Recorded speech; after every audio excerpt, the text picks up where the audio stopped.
Fucking hell, what are you doing, Cat?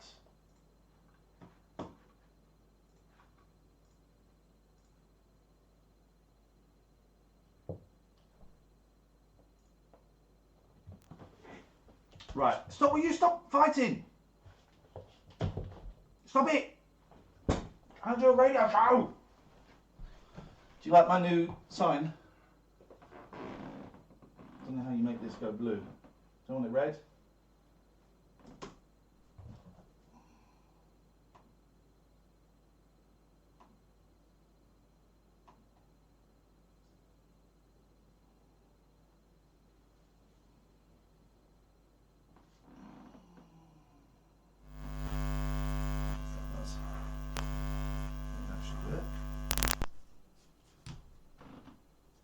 So we want,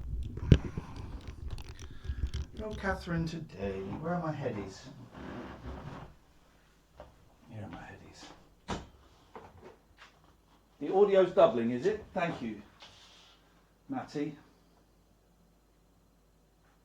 Well, if I... Why is the audio doubling? If I get rid of that, and that, it might be on Facebook, and that, is that any better, Matty?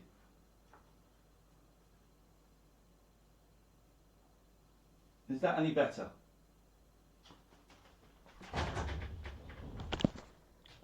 Is that any better? Is that any better?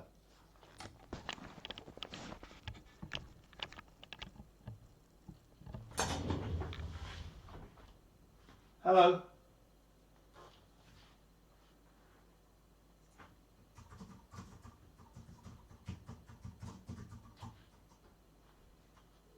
Oh, Matthew!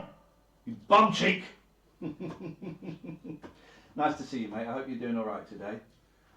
All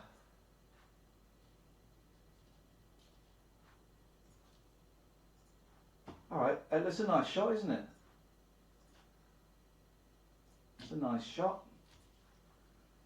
Okay, so that is up and running. I will never ignore you, Matthew. You're one of the good guys. I need my phone, which is there. And now I'm going to contact Amy and I'm going to send her my ISDN number. And then Kath is going to send hers. Oh, my neck is killing me, man.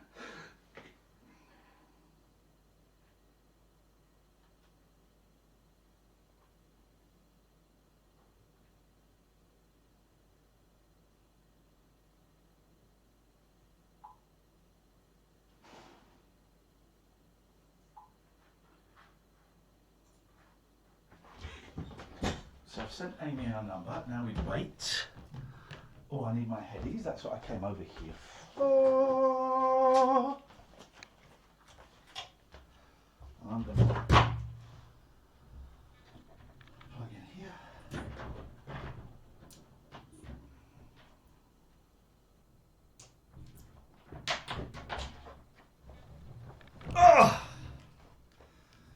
Oh, sad doing it with without my mate.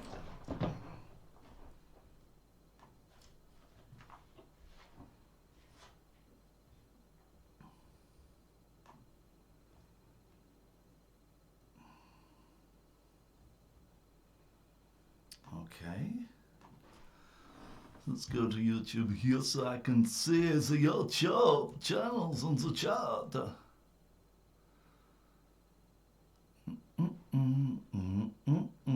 And now we just got to wait for Amy. So I have a team. Shut the front door. Right, Amy has seen my message. Yeah, we know, Geordie. We know. Oh, I do have a comfier chair I can use now Kath's not here. So fingers crossed. Amy is now... I've given her an ISDN number. She is now trying to get that to connect. And she's talking. Dialing it now. Here we go. So you want to hear it. Oh, why are subtitles on? Why are subtitles on? Are subtitles on for you? There you go. I used to do that as well. So I'm trying to get this. Amy, can you hear me? Oh, I've lost you. I had you. Now I've lost you. Had you, then lost you. Matt, how do I turn off the subtitles? Oh, just like that. Hello. I've got you. Can you hear How do me? you think, Can you? Brilliant. I'm going to ask Catherine to generate her number now, okay? Well, I think Okay. at the moment, what we have, we need to all again and do the best we can. I think ultimately we have to view what the consequences are. My little concern at the moment is Now I'm going to go into TeamViewer. protective equipment, PPE, for frontline staff is not enough at the moment, and a lot of people getting worried. So I have a lot of contact from people there, and I think that's the key thing, where we're asking people to be at the forefront of fighting this virus, that they should really be protecting the best. I've been speaking to my local health team there in Birmingham in the West Midlands, and they're now assuring me that things are coming through. And I hope that they certainly start to do that because people are suffering. There has been fatalities in some of the health staff. So, I'm very concerned about that. I think what we need to do is to support them to do that. And Catherine is now trying to connect. that as quickly as possible now. Can you guys on YouTube hear the radio? And sort of supplies are moving now. But I just wish they would be quicker than we have. But, Why has the NHS never had Thank you, this Pete. improved equipment before? Because a lot of Although I don't know if saying they've never had the very if you can smell your guffs, you're okay is necessarily protective equipment anyway. medical advice. well, I'm not sure, it's the one government. Yes. I would say certainly we need to look at the history of we've always been aware that this sort of pandemic could take place, and our preparedness for this has been very weak. And I think we seriously now need to look at this post this horrific instance. I think the current guideline in terms of distancing and self-isolation good. I think is a little late, but late than I suppose never. And we just have to be aware of those things. And I think we should have learned early lessons, certainly from China, because we were a month or so ahead of them. And we should have been sort of more prepared, because once this sort of thing starts, it doesn't stop at a border. I think also some of the issues around people getting off flights at our airports perhaps should have been a bit more vigorously sorted out. But, all those things we have to look at later on. But at the moment, what we've got to do is support our National Health Service. And What's going on? What's wrong? Prevention we can. That's the key for us, all of us, is to All right, ensure hang on. that we now keep our distance. That number's not right. So, People, we were, people have said different sorry. stuff Yes, with it is. Facebook. Well done. I'm really sorry. I think it's important that we do that. Connect. It'll take a second. A number will pop up. People have sort of perhaps There you go. Sorry, my fault. right. Speak to you in a second. On this. Certainly, I know. Out of the way, you absolute China has idiots. In terms of, issues in Spain and Italy to a large extent, and we don't really want to get there. You dirty boy, Matthew. To deal with it. But James, probably some of my issues, particularly in this area. Kath will post a picture, I'm sure. Overcrowding in This live on air sign cost me an absolute fortune. I'll have to hang it somewhere you can see it. Overcrowding, where you can have, 2.5 bedrooms, two bedrooms and a box room. You could have 6 people plus sometimes in those houses. And we've had a long-standing issue in terms of that, and whether that will cause TeamViewer is not working for me. people to self-isolate in such a crowded environment in the first place. And so I think those sort of things, again, we now need to look at how we can address that. Again, perhaps a bit late, but we have to sort of take the thing into notice and see what we can do It's with exciting, isn't it? But the other businesses as well. I mean, We sound better lots than of James Whale restaurants does. in and around Birmingham, and Pardon me? lots in Perry Bar as well. Yes. How are they managing? Well, some of the providing takeaway services, some of them actually completely closed down. And, I think there's some compensation from the Chancellor. Not all of it's coming out the way perhaps people thought it would. And certainly, I suppose, in terms of the credit, at least some of the workers should be able to get that, but so they should be able to get their salaries as well. At the moment, also I'm receiving complaints where people are not letting people stop working. So we have to look at that as well. So I think the messages are there, but certainly not everybody is adhering to it. And we have to see how we can implement those messages, and if we need to bring sort of the law into enforcement. Are there many people wandering around the streets of Perry Bar and Birmingham or not? It's a lot better now. I think up to the weekend, there were people, certainly in the town centres and our shopping areas. There's significant people in those areas trying to get shopping and things to do that. But I think now it's a lot better. Certainly starting from today, I noticed less people around. So. Well, people must be worried about their jobs and where they're living, you know, their rents and stuff in Perry Bar. That's right. I think the government has provided cover for that. I've had one or two landlords who actually gone above that and sort of said support people in those sort of difficulties, and they've been good in doing that. We will need to make sure anybody who comes to me will follow that through and see if that goes. But yes, there is those issues, and you know, we just have to see how some of these things arise. And our job, by and large, still is to support our constituencies. We had a meeting with all of my staff this morning on Zoom, so we sort of coordinate and see some of the issues around that. But we do different things to have different issues and how we deal with them. We have conference calls, everybody else. So these things happen, and we have to deal with them. What do you think, Ash, about Perry Bar and Birmingham? Have you been? Well, it's quite a poor area, isn't it, Perry Bar? I mean, it's where my grandpa had his typewriter shop for many years up in Perry Bar. He was in Aston first, and then in Perry Bar. Yeah, there was a number of those companies. Yeah. We've still got the oldest tyre company, which is over 100 years old, on the Walsh Road. Oh wow! Well, of course, Dunlop, the Dunlop factory, Fort Dunlop's just down the road there. Just down the road, which is the Birmingham Tyre Company. But there was a lot of trouble, you know. There was obviously that terrible shooting behind the Shakespeare. Do you remember in Perry Bar? There's a lot of crime. Has that calmed down a lot? Oh, I mean, we succeeded a lot, particularly during the middle of the noughties, as it was during 2000, from about 2003 to about 2006. We worked very hard, engaging the community, engaging the police, engaging the local authorities. And they talk about multi-agency approach now, but that's exactly what we did back then. And we actually got some of the crimes actually lower than the national figures around that.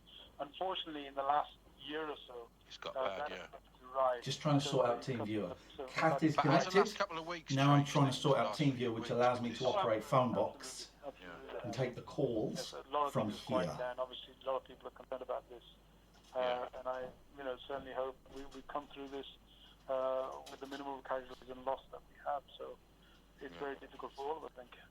Yeah. I mean, the government has agreed to help everybody in the financial situation that we have going on. But do you think there will be some companies that will just not be able to make it back? I think that's a strong possibility. I think that's a strong possibility. We have to see at the end of how we then bring them back into play. Some of the loans and some of the interest being taken off will still put people into jeopardy. And whether they can re-kickstart their businesses. In some instances, just families, in some instances where they have to rely on a particular skill of people to do that. And if that's not available when they start up, then that'd be very difficult for them to do. What are you doing, Kath? A lot of businesses were having trouble anyway with the economy in the last few months. I mean, Carluccio's shut down, and there's a lot of businesses suffering. Well, he's in the chat. I and a friend of mine, my colleague, we used to go there. The password has changed. The Carluccio's. So let me see. That's right. So we used to have sometimes breakfast there when I was back in Birmingham and discuss what was going on. But that's real problem. A lot of restaurants, a lot of establishments, coffee shops, and these sort of things will suffer as a consequence. And we have to see then afterwards how we can set that right. I know the Chancellor's putting a lot of into it. We just have to see how it filters down to those. I mean, I don't want to see the end of the high street, the end of the village with the village shops and I think this would be terrible for Right. this country if this all became a wasteland. That's right. Well, I think for our social fabric, I think that would be right. I think what we need to do is ensure that once we come through this We're in. horrific, We're all set, ready to then go. we're able I need to to put get that somewhere. It's right. quite And I heavy think and it's made there of has to glass. be a full social But engagement maybe it could hang by government, here. to make sure that we do that and get people back up and running. Because the national interest, you have to do that. Because otherwise, if you do so much of the economy, you have to do, and food and beverages and local and small businesses play a huge role in that. And we have to make sure we get them back up again. And these businesses in particular sort of work hand to mouth, unless it's one of, well, the big chains also sometimes get too big, which is what happens sometimes. Well, they've got thousands Khalid, of staff, yeah. thank you very much indeed, sir. We'll talk again, I'm Pat, sure. you stop pissing around, please. You're getting on my nerves. Exercise, bye. Thanks, I'll try and do that. Thank you. All right. Yeah. Bye, Khalid. Bye. Khalid Mahmood, the Labour MP for Birmingham Perry Bar. Right, now listen. Talking Are to you me. listening? He's talking to me. Yeah, I'm talking to you. It's too late. During the break, I want you to All right, go I'll have on a think about that tomorrow. and I want you to get this flipping record that's beginning to get I'll on my think about nerves, that although tomorrow. I love it, that I wanted to hear at the beginning for the programme today. Monday by the... We had that. We've had that loads. No, we haven't had it at all. Monday, right, by the Mummers and the Puppers. Mike Graham has said, if we don't get it this time, next time he sees What was he you, going to do? He's going to do he'll something. have a word. Do you remember that song, You know what I mean? Monday, Monday. He's not threatening me, he's upset for me, and he says he'll sort you out because he thinks you're the problem. What will he sort me out with? I don't know, you know what he's like, he's a bit handy, isn't he? Guys, just a reminder, no homophobia, misogyny, no bullying of anybody, no calling me a patter thief, any of those things, my mods. He just said to me, It's not even a timeout. you didn't mind your It's a ban. It's a permi immediate ban, okay? You know, you keep on this way, nobody's Rebranding. going to want to work with you. Oh, the cats will knock it over, and you're an idiot. You're really going to But upset it might me. work. Let's Mummers play and the Puppers, Monday, Tuesday, right. Happy Days. The mummy... That's a good one. That's uplifting, isn't Whoa. Monday. What? After the break. Why was he singing that? Online, on DAB, and on the Talk Radio That app. doesn't work. Your help, we will slow the spread of the disease. Talk Radio. The sun is out, even if you're not. With 12 Why weeks was he free singing delivery, Monday, there's no need Monday? to go trudging down the shops for your copy of Britain's #1 newspaper. That's all right, isn't We it? have it delivered through your door every morning without Why all was the he hassle singing of Monday, putting Monday? the clothes on. Cheeky. Go to delivermynewspaper.co.uk. New customers at participating stores only. Delivery will be charged after 12 weeks if not Did that cancelled. just flash? Retailer for pricing terms apply. This week at Monday, Tesco, large Easter eggs Monday. are 3 for £8. And they've got a just large that choice of all your day. favourite brands, including Terry's chocolate orange. Monday, Monday. At 3 for £8, why shell out more? Tesco. Every little helps. Available in the majority of larger stores and online. Delivery charges may apply. Now we got a comp for a chair. Vital update. Hi there. Oh, it's gonna be something. Oh, that's good actually. That sign. It cost me a lot of money. Well, it cost me more in postage actually. One can spread coronavirus. The sign's great. The sign was about 40 quid and postage was about 40 quid. But To pick up I thought it would. provide care to those who need Came from China. to exercise once a day, alone or with members of your household. Only travel to work when you absolutely cannot work from home. If you have to go out for any of these reasons, always stay 2 meters apart. Do not So this is an go experiment outside your household. to see Friends and family. how big the delay is between the two of us. Protect the NHS. And I just don't know if this is going to work or not. But we have to be sensible. My wife is still working and is still going out and meeting people, coming home to the kids are coming to me. So Catherine is meeting everybody that my wife has met. So it's not an ideal situation. It's not an ideal situation. Junction 6 Spaghetti Junction to 7 at Great Bar, that's now closed for overnight works. In Northampton, Sheila southbound closed for overnight works, junctions 15 Northampton to 14 at Milton Keynes, and the northbound M11 in Cambridgeshire is closed, junctions 13 to 14 towards the Cloverleaf interchange. M27 at junction 3 for Southampton Docks. On the roundabout, there's a lane. Kath is not. Well, I don't know if Kath is streaming. We're not allowed to stream on Twitch. You're not allowed to stream on Twitch. But Kath, they would like a picture of your setup. I think that means like your microphone and stuff. It's making me sad too, actually. Sergey, hurry up! You better not use all the hot water. Oh, coming. Look. Automate your energy with Auto Sergey. Compare the market. Keep life simple. Talk Radio. Your health, your family, your rights. We are reassured by national NHS leaders that there are sufficient national stocks. Your information station. Talk Radio. Going to be a challenge for everybody. Online, on DAB, and on the Talk Radio app. Talk Radio. Across the UK, James Whale on Talk Radio. Monday.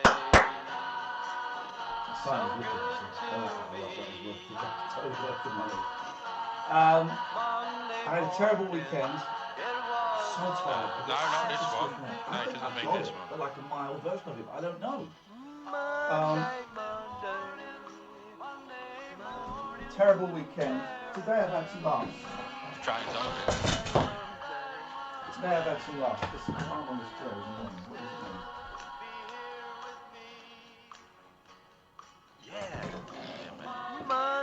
Monday. Only took you the whole program, didn't it? Of course it's an allergy that I won't have anymore. Mamas and the papas on Monday. Do you know, the mamas and the poppers, they never even sang any of their songs, apparently. I remember seeing something about that. They didn't sing any of their songs. Why do you have to ruin everything? I was really enjoying that. That's why. Oh, that's why, just so you could annoy ruin it. Just ruin it, yeah. Is that... That's how I roll, man. Yeah, well, it's not very nice, is it? No, but it keeps things really interesting. Not nice at all. Keeps things... In fact, pretty horrible. Yeah. Have you heard Mike's impression of Meghan Markle? He does an impression of Meghan Markle that's good. Go on. No, I haven't. Well, I can't do an impression of him doing it. It's like that. Oh, it's like that because he used to live in America. That's why every now and then Mike says something like, "You douchebag," because it comes out in him from living in New York. You know when he called you a douchebag that time. Wash my hands because I touched some post. He apologised profusely for that. Yeah. He said it was meant for you. Right. Okay. Yeah. Well, there we are. Right. Yeah. James, the thing is that the entire machine that is the NHS is set up for X number of deaths per day, but now this virus has added more on top, so it's a big thing to change the entire NHS system to suit it. Dennis from you Paisley. can't be ready for a once every 7,500 year thing. And then Mal from Belfast says, James, could we please stop people waffling on about how many people die of the flu? Everybody, listen, the coronavirus deaths are on top of the scene of flu deaths. We are coping with both viruses. And it's a lot worse. Now, coronavirus, of course, everybody's in lockdown. Train And it's impacting, as we 16 coaches long. On the charity section. Train The CEO at Wildwood Trust. 16 coaches long. And presumably you can't have any visitors in. No, that's absolutely right. We took the decision to close on Monday prior to the announcement that we would be forced to close on the basis of the public staff. So, yeah, we've been shut since Monday and obviously have no idea when we'll be able to reopen to the public again. Just remind me where you are. Well, we've got two parks. We've got one park in Kent near Canterbury, and we've got another park in Devon near Honiton. Yeah, that's right. Because I often go past your park in Kent. Coaches long. You'll see the big sign with Wolf. Yeah. Every time I go past them, I should stop there, and then I never do. Fantastic. Well, maybe I won't. Yeah. So anyway, how are you going to do money you need to feed these people? How's that going to work out? It never will. I mean, being shut to the public costs us in lost income about £200,000 a month. Trainer ride. Those are running costs per month. Well, no, not running costs, so that's our loss of income per month. 16 just looking after the coaches animals, that costs long. about £11,000 a week to feed the animals at both sites, vet bills and all that sort of thing. A split screen would be great. Matty, that is not possible, is it? So obviously we've lost all the income from people That's paying not all the possible, games, is it, people Matty? buying things in the Split restaurants and the screen? shop, which makes up a really substantial part of our income. But what we do have, which is at a particular time when this is completely invaluable, is we've got a really strong membership base. We've got about 50,000 members of the Where did I charity put my copy of who the pay a sport? monthly payment to us, and that, that will absolutely make the difference between us being able to survive a period like this and not, to be honest. I mean, what happens to an animal charity in particular, if they just run out of money? I mean, and there isn't anyone else who can take the animals. I mean, are they just put down? What happens? Well, it's a really difficult one. I mean, because of the types of animals that we have, we operate under a zoo license. And so in the event of us absolutely completely shutting down, ultimately becomes the local council's responsibility to deal with that. But obviously as a charity with animals, we would do everything we could to get everything rehomed and transferred to other places before we ever got to that sort of stage. But yeah, the worst case scenario is the culling of some of the animals, and animals being, put into emergency sort of rescue centres. Which would be, just appalling. Remind everybody the sort of animals that you actually have. And a lot of people think, oh, why are you taking animals out of the wild? Train. But that's not what you do at all, is it? No. I mean, wildwood is Oh, his back is killing me. species. So Why is that light we have still on? are either currently native, There we go. used to be native in Great Britain. So we've got bears, wolves, otters, badgers, red foxes, red squirrels, and a huge amount of our animals are part of conservation programs. So we breed a lot of red squirrels, beavers for reintroduction back into the wild. And a lot of the bigger animals like the bears are rescues. Our two European brown bears were rescued from a canned hunting centre in Bulgaria where they had appalling lives. Big old delay.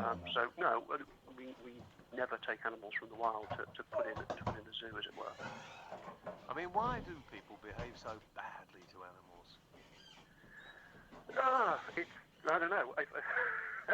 It's one of those things that I find very, very difficult to try and get my head around or understand. I mean, obviously the source of this is the wet markets in China, which I can barely watch the videos of. I find it so upsetting. It's a mind state that I just cannot get my head around or empathise with at all.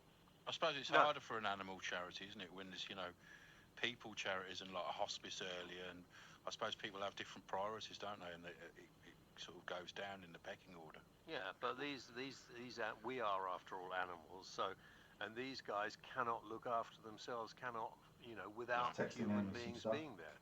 So you can't put any of the guys back into the wild, can you? No, very few of the animals we have could be reintroduced, but a lot of them are part of breeding programs, and their young are reintroduced into the wild. We do an awful lot, sort of native species conservation, reintroducing red squirrels and things like that. So, but the animals that are currently in captivity, no, most of them cannot be put back into the wild. They're too used to people. Apart from how long ago was it when we had bears roaming the woodlands of this country? Bears is quite a while ago. I think it's about 400 years since we had bears back in the wild. And one of the great things about a charity like us is people can come and see the bears and actually realise that these animals used to literally live in the woods. Okay, let's see what the delay is like. Really Hello. for some people to actually come to that realisation, stand between our bear enclosure and our wolf enclosure, and this is what the woods used to be full of. Our woods these days are depleted of 9. And the enclosures you have for these animals 11, are quite realistic, 12. Yeah, absolutely. 13, the advantage of being native 14, species in 15, sort of an ancient woodland is that 16, effectively we fence off the chunk of 17, woodland and make 18, as natural a habitat as we can for the animals. 19, The bears have got 1.5 acres to roam around. 21, Is there anywhere 22, where wolves have been let out? 22 seconds between what I'm Not saying in and what Great I'm seeing Britain. on my screen. They've managed to make their own James' way show does across sound a lot every better, and our audio sounds a lot better Europe as well. now, but Maybe no, it's there Sam's are no audio. wild wolves in the UK, and I think it might be a long time before we see that. I mean, wolves are not really as dangerous as perhaps some people Family are would handling lead us to it okay. believe if you keep away from them, are they? No, not at all. Not at all. I mean, the number of wolf attacks in Europe is absolutely tiny, but there is still this huge cultural fear of the wolf, which will take a very long time for people to get over. And there's also an enormous amount of sort of farming, lobbying to get to government to never allow something like a wolf ring. Would they ever hunt a human? No. Wolves? No, not really. No, because they'd hunt a deer, wouldn't they? I mean, why would they not? Of course, yeah. They would. They'd hunt a deer. The reality is. But why wouldn't they hunt a human then? You know, if it's. They don't taste as good. They'll hunt what's easy and what there's a lot of in their habitat, and the chance of being a person in a vulnerable Would it not be possible to release took some my wolves? baby, she never will again. So yeah, I think it would be a fantastic thing to do. There's huge destruction Carl, by red six deer notes. up in the Highlands of Scotland, which a natural predator would easily resolve. Bonnie, but like I Colin, say, Yapford, it's Louise, Maddie, the people who live in the area. Journal, Donna, Mandy, James, Martin, Clem, Damien, Population. Greg. Even close Good to to have you London here, and in Kent, we have quite a lot of deer. Lucky, and, going up to bed. They are actually. You get up to bed, causing quite a Lux. few Good problems night, because darling. there are so many of them. See you later. Yeah, absolutely. And they're not native, are they? No, they're mostly fallow deer, which are introduced, but because there's no native predator, no natural cycle within our woodlands anymore, then they just run riot, and you get huge overpopulations of them causing problems. I mean, you've got those little the Japanese deer. Is it? I forgot what they're called now. Yes. Muntjac. Muntjac. Yes. That they were originally pets for people. The same way that wild boars found its way back into the woods. Yeah, absolutely. Wild boars, Wild boar! from illegal releases and escapes from farms that have, recolonised many woodlands. They are quite dangerous if they come at you. But again, there's a fear of the wild boar, but it's incredibly rare that you get a wild boar attacking someone. I think in all the years that they've been back in our woodlands, I think there's been one incident of a man having his finger bitten by one. So it's that, if you compare it Bad to enough for me, that is. Yeah, injuries there are from hours trampling people, it's tiny. I have to tell you, I was out for a walk with a friend of mine in France a number of years ago, and I saw this thing in the distance that I thought was strange, huge boulder over there. I said, we should go and have a look. Strange. He said, no, that's a boar. Because it looked from behind, it looked like a massive boulder. Yeah, absolutely. I mean, and it's one of the things in this country is we're not used to seeing the animals that should be in the woods. In the woods, if you see an animal like that, it's very scary and unusual because we're so disconnected from nature these days. It's a very it can be a very disturbing experience, but it shouldn't be. Paul, we've got to go. We've run out of time. I hope people will check out Wildwood. They've got a website. Go and have a look. It's fascinating, and if you haven't been, maybe like I haven't, and I'm going to make a point of going because it's only down the road from me. The Wildwood Trust, yeah. The Google Wildwood it. Trust. So thanks very much indeed. Think about charities because they are suffering big time at this particular moment. Anyway, guys, stay safe. Enjoy tomorrow. So you're already home, that's it. I've got to now try and get home. No, it's great. Actually, if it wasn't for the fact that I don't see anybody during the day, do you want to stay a bit longer? What, do Ian Lee's show? Yeah. Yeah. Just keep me. Yeah, I'll do that. I know, apparently we can't. See you at 7. Thank you very much. Yeah, man. Sounds much better. Who's next? It's Ian Lee and Kat. There is no bloke quarantined with me in this house. No, sorry, I None know. at all. No, I know. Sorry, I forgot. Well, no, I want to know what you're looking at. Well, I can't I'll tell make you the this coffee. So anyway, Our pleasure, we're James. almost done. Oh yeah, You so were dry whatever's- coughing then. Yeah, I know, but I mean in the. Hello again. Hey, Amy. Hey, Amy. Just my butler, my cook. It sounds much better than when Sam was doing it. There was a real distortion. And you've got it spot on, so you're better than Sam. All right. right, shut up about it. Oh, that's good. Big brother. Don't tell him that, Hello, please. James. Hello, big brother. How are you? No, I'm fine. I'm okay. Managing all right. Why? You're I mean, still in the building. That's right, yeah. Yeah, it's amazing when you come in and there's like no one. I don't want you to get too comfortable in my chair. I'm already here. I mean, when you get back, we've got a little chair for you. Talk Radio. At Dell, when we created the new XPS 13 laptop, we treated every little piece like it was everything. We crafted every part as if it were the most important thing we'd ever made. The result? Something you'll have to see to believe. To believe. Pity this is right. See it. To believe it. See the new award-winning Dell XPS 13 at dell.co.uk. Every little thing is everything. Looking for a new car? With the new Mercedes-Benz online showroom, you can search and compare every new car in stock today. Why not start with all the cars with space for the kids and their stuff? Then pick out something sporty that makes you go, wow. So you like the A-Class? Select all those that fit your budget, then look through the latest offers. And before you know it, you've found the one A-Class that's right for you. Yep, you'll hear the callers. Search Mercedes-Benz online showroom today. Hey, Lance. Mrs. Evans switched her money on with a stocks and shares ISA from Hargreaves Lansdowne. It came with a promise if she wasn't completely happy, we'd refund our annual account charge. Sadly, she won't get any money back for her daughter's tuba lessons.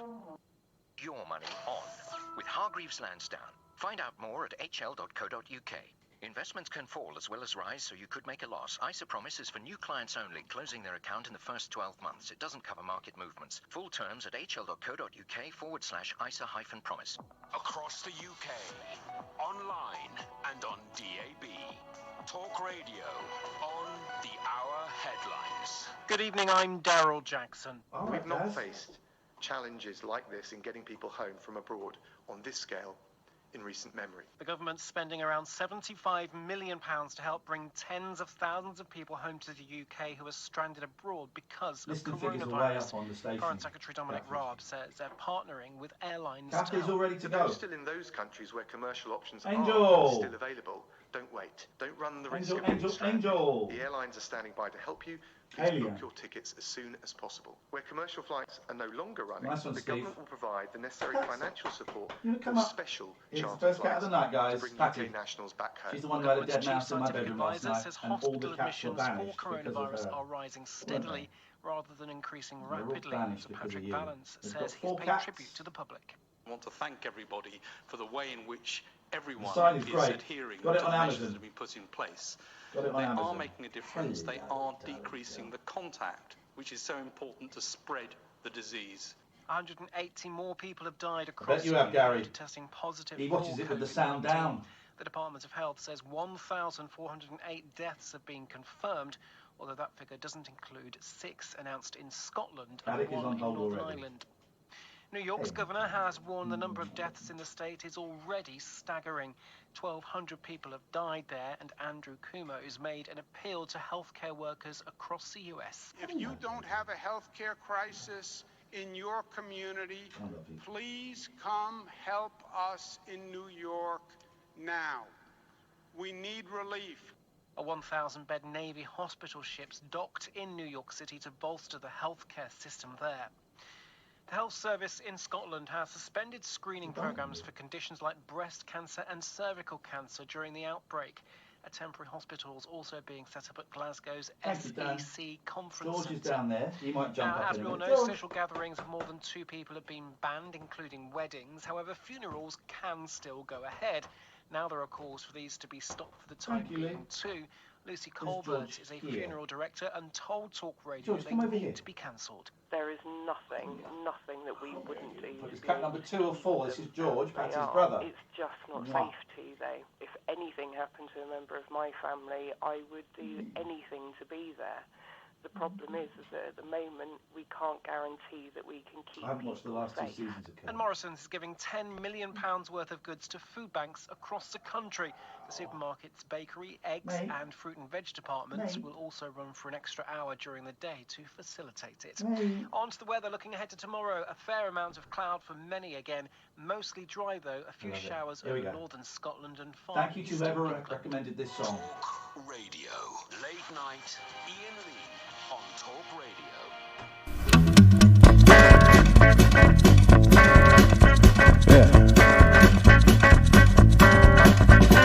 I never go nowhere, man, I never go nowhere. Traffic's bad out there, man, I'm saving wear and tear. I like conditioned air, man, I never go nowhere. I go upstairs, downstairs, backyard, lawn chairs, living room, bathroom, bedroom, furnace room, hot tub, cedar deck, build a fire, washer, dryer, pantry, patio, bar, aroma, video, cold cellar, rec room, ping pong, mahjong, beer count, where, then speed dial, order, and I ain't going nowhere, man, I ain't going nowhere. It's dangerous out there, man, might have been a big bomb scare. Hard to get off of this easy chair, I ain't going nowhere. I go online, DSL, Amazon, buy and sell, eBay, layaway, last bid, noon today, plasma, Judy Judge, broadband, Matt Drudge, JCrew, BNN.com, CNN, JPEG, email, pop-up, Gmail, shower cam, filter, spam, slime, damn, I think it's spam. I ain't going nowhere, man, never gonna go nowhere. It's a bungle jungle out there, man, some kid got mauled by a bear. Surround sound in my own lair, I ain't going nowhere.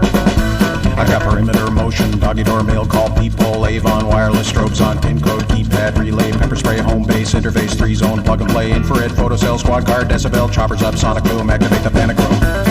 Wow! Why does life have to be so fair? Shag a pony. Shag a pony. I'm David Babcock and I got my willy stuck in a hoover. Are you mad? Coumadin, Zantac, Lipitor, Diazepam, Nexium, Prevacid, Percocet, Levitra, Levaquin, Elavil, Fosamax, Plavix, Heflex, Nextday, FedEx, Zithromax, Avalox, Flexeril, Topamax, Prozac, Ativan, Adderall, I take them all. I ain't going nowhere, man, never gonna go nowhere. I'm cutting my own hair, man, nothing I need out there. Outside sunny but inside share, I ain't going nowhere.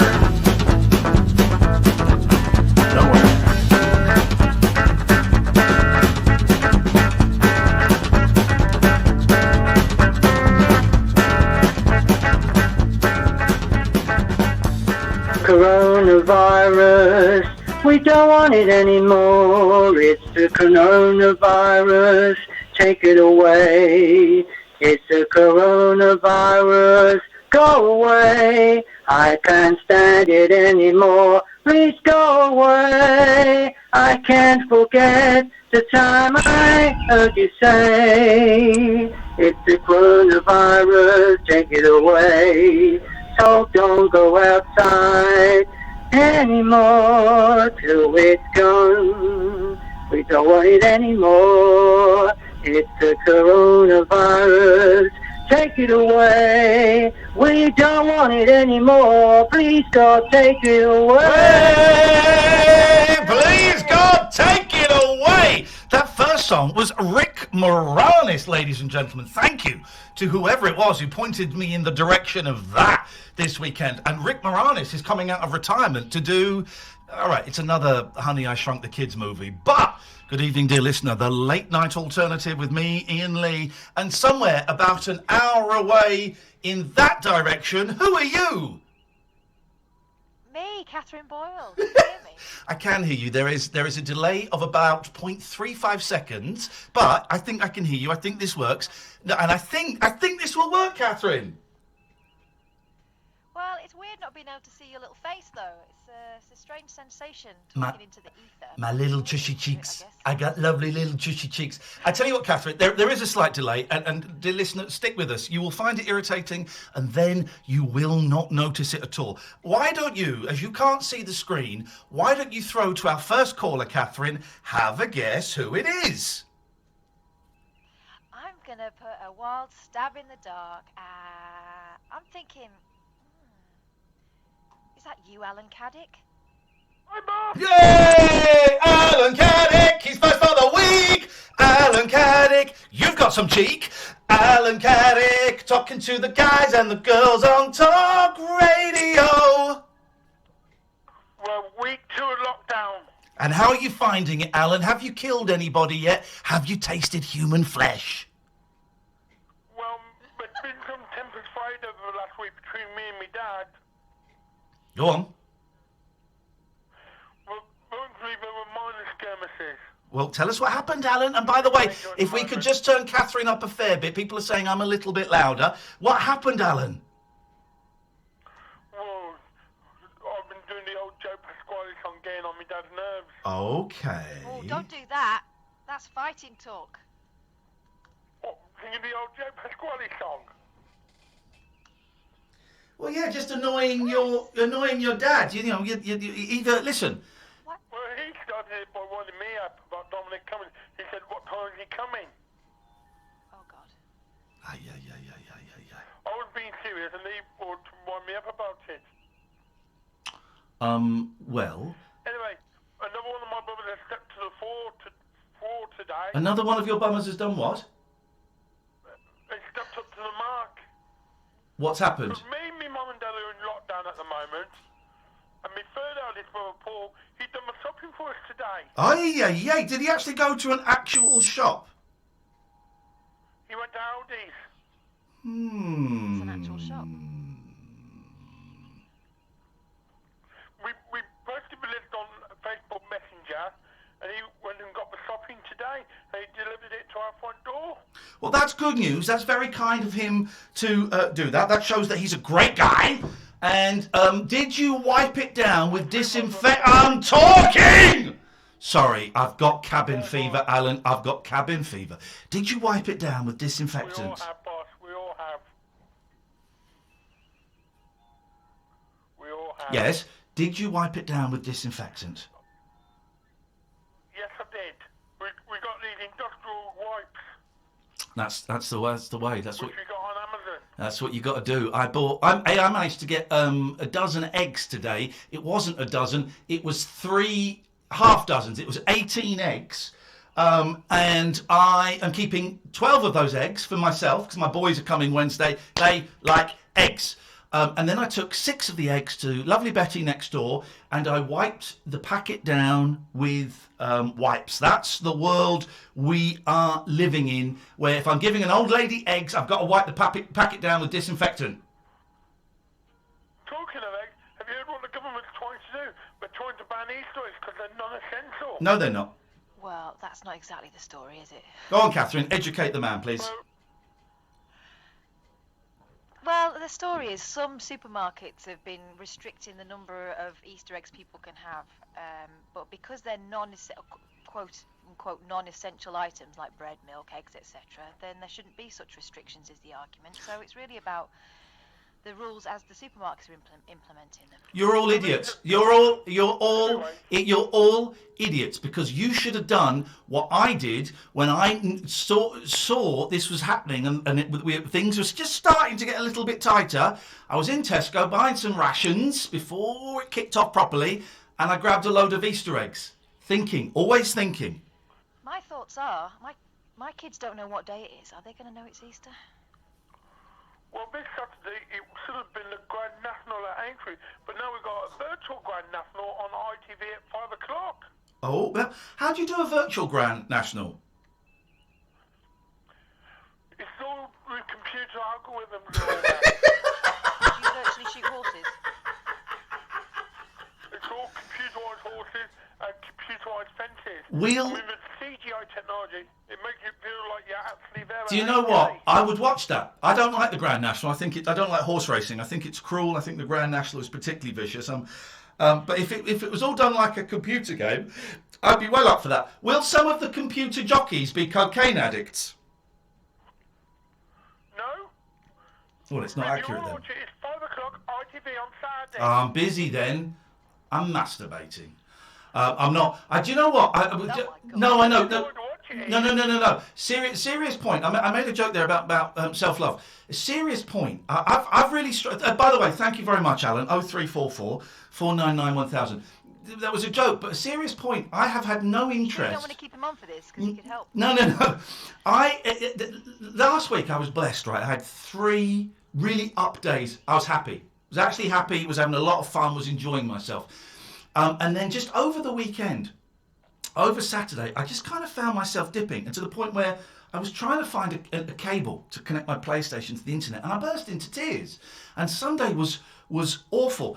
And I made a flippant joke about masturbation, but actually, it does bear kind of something. I have no interest in that, no interest in sex, no interest. I'm finding it very hard to get motivated to do anything, right? I'm making myself have a shower. There was one day last week I didn't have a shower. I'm making myself have a shower or a bath. I'm forcing myself to brush my teeth. I'm really bullying myself into getting dressed every day. But beyond that, I'm struggling to make meals. I'm struggling to have, to touch myself. I'm struggling to have any energy to do anything. Do you know what I mean, Kath? I know exactly what you mean. I was in the same onesie from Friday till, well, this morning. Disgusting. Yeah. Horrible. Doesn't work. Doesn't make me feel any better. I just didn't have any drive over the weekend to get changed. What's the point if you're going nowhere? It is weird, and I know what you mean. I've got to keep going. I've got to get up, and I've got to have some sort of routine, and I've got to keep looking after myself. the routine is the key. Like the wild woman of Borneo. So many people have told me the routine is key. But the problem, I guess, with people like you and I is we don't really have much of a routine anyway. Because I mean, it's slightly different for you. You live with your kids. But I don't, and my routine is kind of get up, play video games, then drive to work at 7 o'clock. So to make a routine now would feel unnatural because I don't normally have a routine. Well, here's the thing. My proper getting dressed routine involves going to work because we work late. Yeah, do we? You know, I'll get up, take the kids to school normally, get back in bed, and then scruff around till, I don't know, 3 o'clock when I get changed properly, ready for work, so I can pick the kids up, and, you know, my day begins then. But without that punctuation in the day, what's the point? It's weird. So I was can't down. live like this. I've got to get a new routine. Yeah, I was down at the weekend, and I've kind of gone back up slowly today. I'm blessed. I had a session with my therapist. I got to speak to my kids, got to play some video games with some friends. Oh, by the way, I got eggs. I know where to get eggs from. Don't say chickens, Catherine. I was resisting. I know you are. I'll tell you where in a bit. Are you going to share it with the group? I will. I don't know if I want to give away my trade secret. Maybe I will. The phones are going crazy, so we'll take some phone calls in a bit. 0344 499 1000. We're doing it slightly differently tonight. Catherine and I have grown up, and we're trying with me in my house. You can see me on my YouTube channel. Catherine is in her house. And boy, Catherine, it's lucky you're there because one of the cats has just done something that you can taste. And we'll see how it goes. It might sound a little bit different. There's ever such a slight delay. I'm really noticing it. I'm guessing you are as well, Kath. But hopefully, dear listener, you won't be too aware of it. We've got Anthony, John, Lavinia, Dan, Alistair, all coming up after this break. This is Talk Radio. Talk Radio. Listen to Raj go. Polyrhythm, paradiddle. A drum solo so epic, he nearly forgot his mum's birthday back in Delhi. Good thing Raj has Western Union on his phone and can send money quickly online. Download the app today. This service is provided by Western Union. FX gains apply. Right now, TalkTalk TV and Faster Fibre is just £25.50 a month, fixed for 18 months. Plus, you get a year of Amazon Prime on us. Over 80 Freeview channels, all the on-demand players, and average speeds of 38 megabits per second. Plus, unlimited one-day delivery, thousands of movies, TV shows, and more from Amazon. Hey, Georgie boy. Massive Who's done a entertainment poo? package, tiny price. So you've more to spend on popcorn? Search TalkTalk TV. TalkTalk for everyone.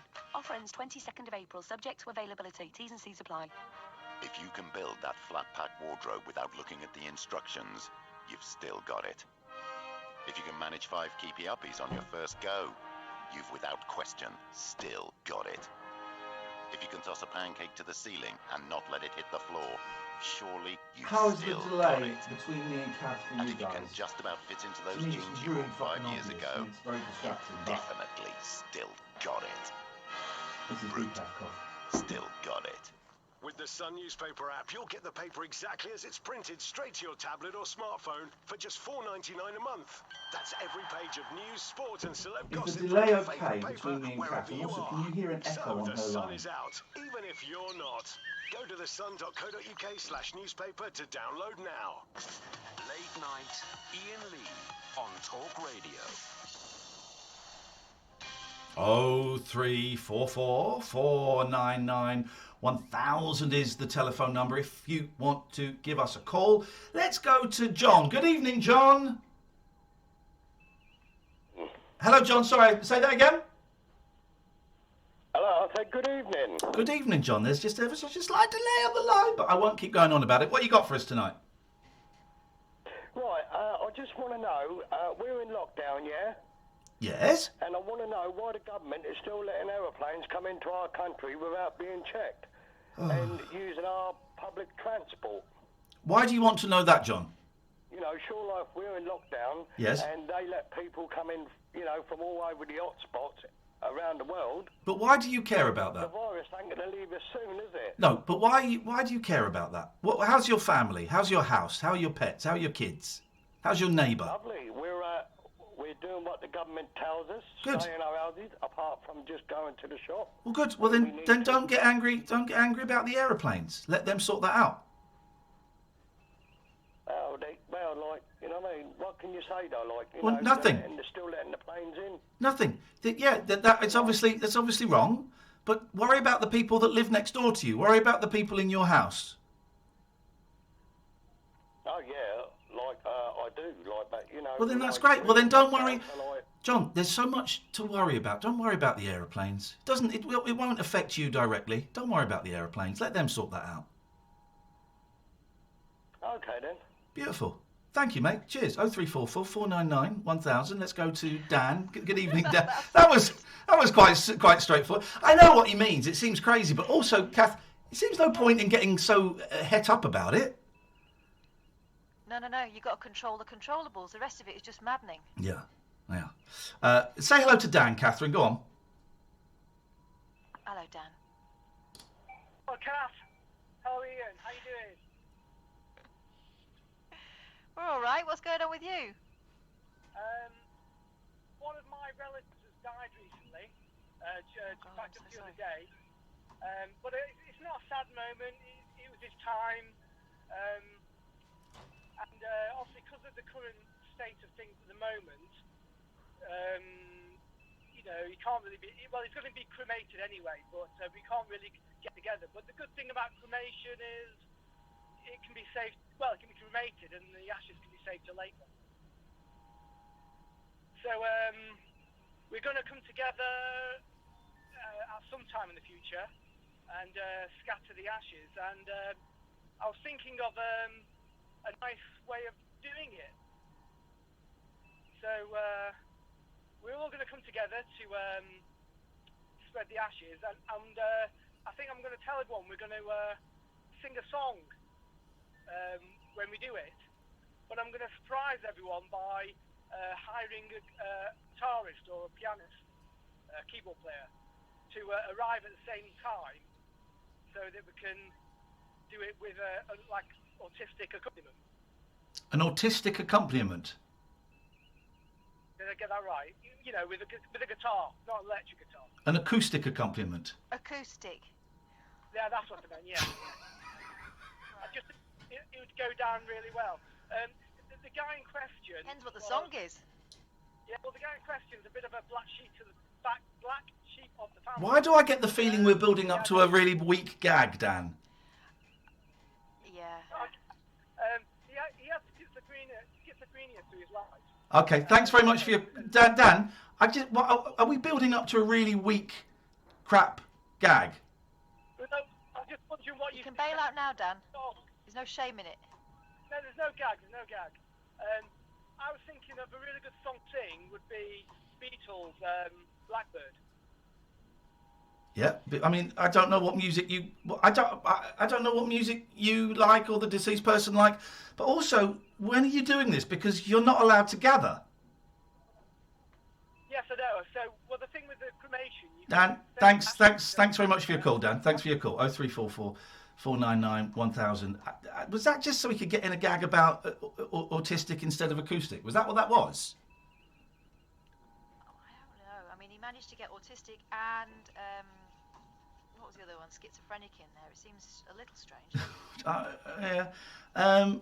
Here we go. Let's get a sensible caller on, shall we? And just reset it, refresh our palates. Good evening, Lavinia.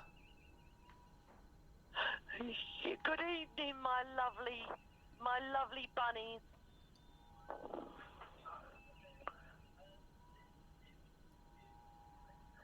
Yes. Here's the thing, right?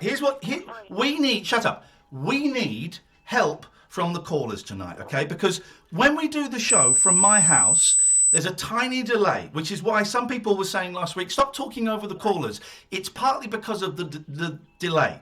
But now, Catherine, I'm in my house, and Kath is in her house, so there's now a delay between me and Kath. So neither of us quite knows, shut up, when to speak. So when we get you on as a caller, this is to Anthony, this is to Marie, this is to everybody calling up. We want this to run as smoothly as possible. So when we get you on and go, hello, Lavinia, you've got to go straight into the call. I don't want any of this, how are you doing? Because I tell you how we're doing. Really crap, there's a global pandemic that's killing people and we're in lockdown. So don't let any of that. When I say, hello, caller, you go straight into it. Let's try it. Hello, Lavinia. Hello, my lovely bunnies. Hi, my lovely bunnies. I've really missed you, both of you, and I want to give you some positive feedback. There is a lot of doom and gloom out there. I can hear it, I can see it, and I can feel it. But I'm going to tell you now, what we need to do is start using our wonderful minds. We do have a powerful brain, and this is the time that we need to start using it. Instead of using our computer or our iPhones, whatever, we need to use our powerful brains to be more creative and more loving and more kind to one another, Ian. Now, what I'd like to say this, my darlings, can I just sing you a most beautiful song that's been going in my mind for the last couple of days? Everybody must know this song. 1, 2, 3. 1 potato, 2 potatoes, 3 potatoes more. 5 potatoes, 6 potatoes, 7 potatoes more. All I'm gonna say to you, all you lovely listeners, that I love you, and I miss you, and just take it from me. Don't panic, just go with it and just embrace it and love it. Because that's the way we will all get through it. Do not worry. Ian's there, Catherine's there, I'm here, we're all there. We've got the radio. This is the one and only wonderful frequency that we can all tune in, not only with our mind, but with our heart. Okay. The song, the tune kind of dropped about a third of the way into the song, and it seemed to become a rant as opposed to a song. Well, can I just say something, Ian? It's about potatoes. I've been offered, Ian and Catherine, a wonderful a present. Potato? Right? Is it a potato? The phone. Yes. Yes, and they kept phoning my phone saying, leaving messages, Lavinia, we have a couple of potatoes waiting here for you. Not a sack of potatoes or a bag of potatoes. No, just a couple. A kilo of potatoes, just a couple. Just a couple of spuds. Yeah. And I thought, am I going crazy? No. No. Then I ignored it, Ian, thinking the whole world has gone crazy, but that's it. We have to think crazy to understand this world, right? So what happened? Out of the blue, they phoned up by this time. They had me on the phone. I answered the phone, and they said, "Oh, hi, Lavinia. We have something for you, waiting for you." And I thought, "Oh my God, please, I can't handle this." And they said, "We have a couple of potatoes for you." And I said, "Yes." are you going to come and pick them up? Yes. And I said, thank you, but no thank you. Okay. And then I kept thinking, Oh. God, I should have sung that wonderful song. Okay. 1 potato, 2 potato, 3 potato more. Too many. 5 potato, 6 potato, 7 potato more. 0344 4. Thank you, Lavinia. 0344 499 1000. Anyone? Kath? Any ideas? Not a clue. Flipping it. By the way, the echo was on her line. Potatoes. The echo was on her line. I was really listening. I've gone silent because I was wondering if there was an echo on your line. But it seems to be, if we... Hang on a second. Amy, can you just open Marie's line? But Marie, don't say anything. Marie, don't say anything. I'm just testing something. So remain silent, please. Okay. No, it's just Alan and Lavinia had their bloody radios on, Muppets, driving me mad. Okay, Marie. Hello, welcome to the show. What would you like to say? Can you hear me all right? Absolutely wonderfully, Marie. Okay. Hello there. So, my call, hopefully I'm going to be able to keep it really brief. Basically, it's about the 6 feet distance when people are out and about. Yes. They're okay with that. I mean, if you're walking down the street and you're on the pavement, people tend to sort of move away and they keep the distance. But when people get to the supermarkets, the good thing, of course, is right now Tesco's and Sainsbury's, they've introduced the 6 feet gap Yes. in terms of queuing up. But once people get inside the supermarket, they seem to forget the distance. Tell them to F off. But the problem is I wasn't that... joking. I wasn't joking. That was a real serious thing. You can't really do that. Yeah, you can. You can, but you can because this is such an important thing. I'm being slightly flippant, but you can. And I know it's difficult for some people, but if someone continually, or if someone got close to me, I would call them out for it. And if I got close to someone without noticing, I would be extremely apologetic and would move away. And if someone did it to me, I would call them out. I'm a 6'4" bloke. I'm aware it's slightly easier for me to do that. But I think we are in a situation where you are allowed to say, could you just step back a bit, please? Yeah, but, I mean, yeah, you could potentially do that, but you don't really want to get into that sort of, scenario too much. But why is it that people can queue up outside the supermarket? They can queue up when they are there to buy the food, when they get approaching the tills, but why can't they keep the distance when they are going between the aisles? So has this happened to you? Hello? Marie? No. Marie? Hello? She's got very distant. Marie!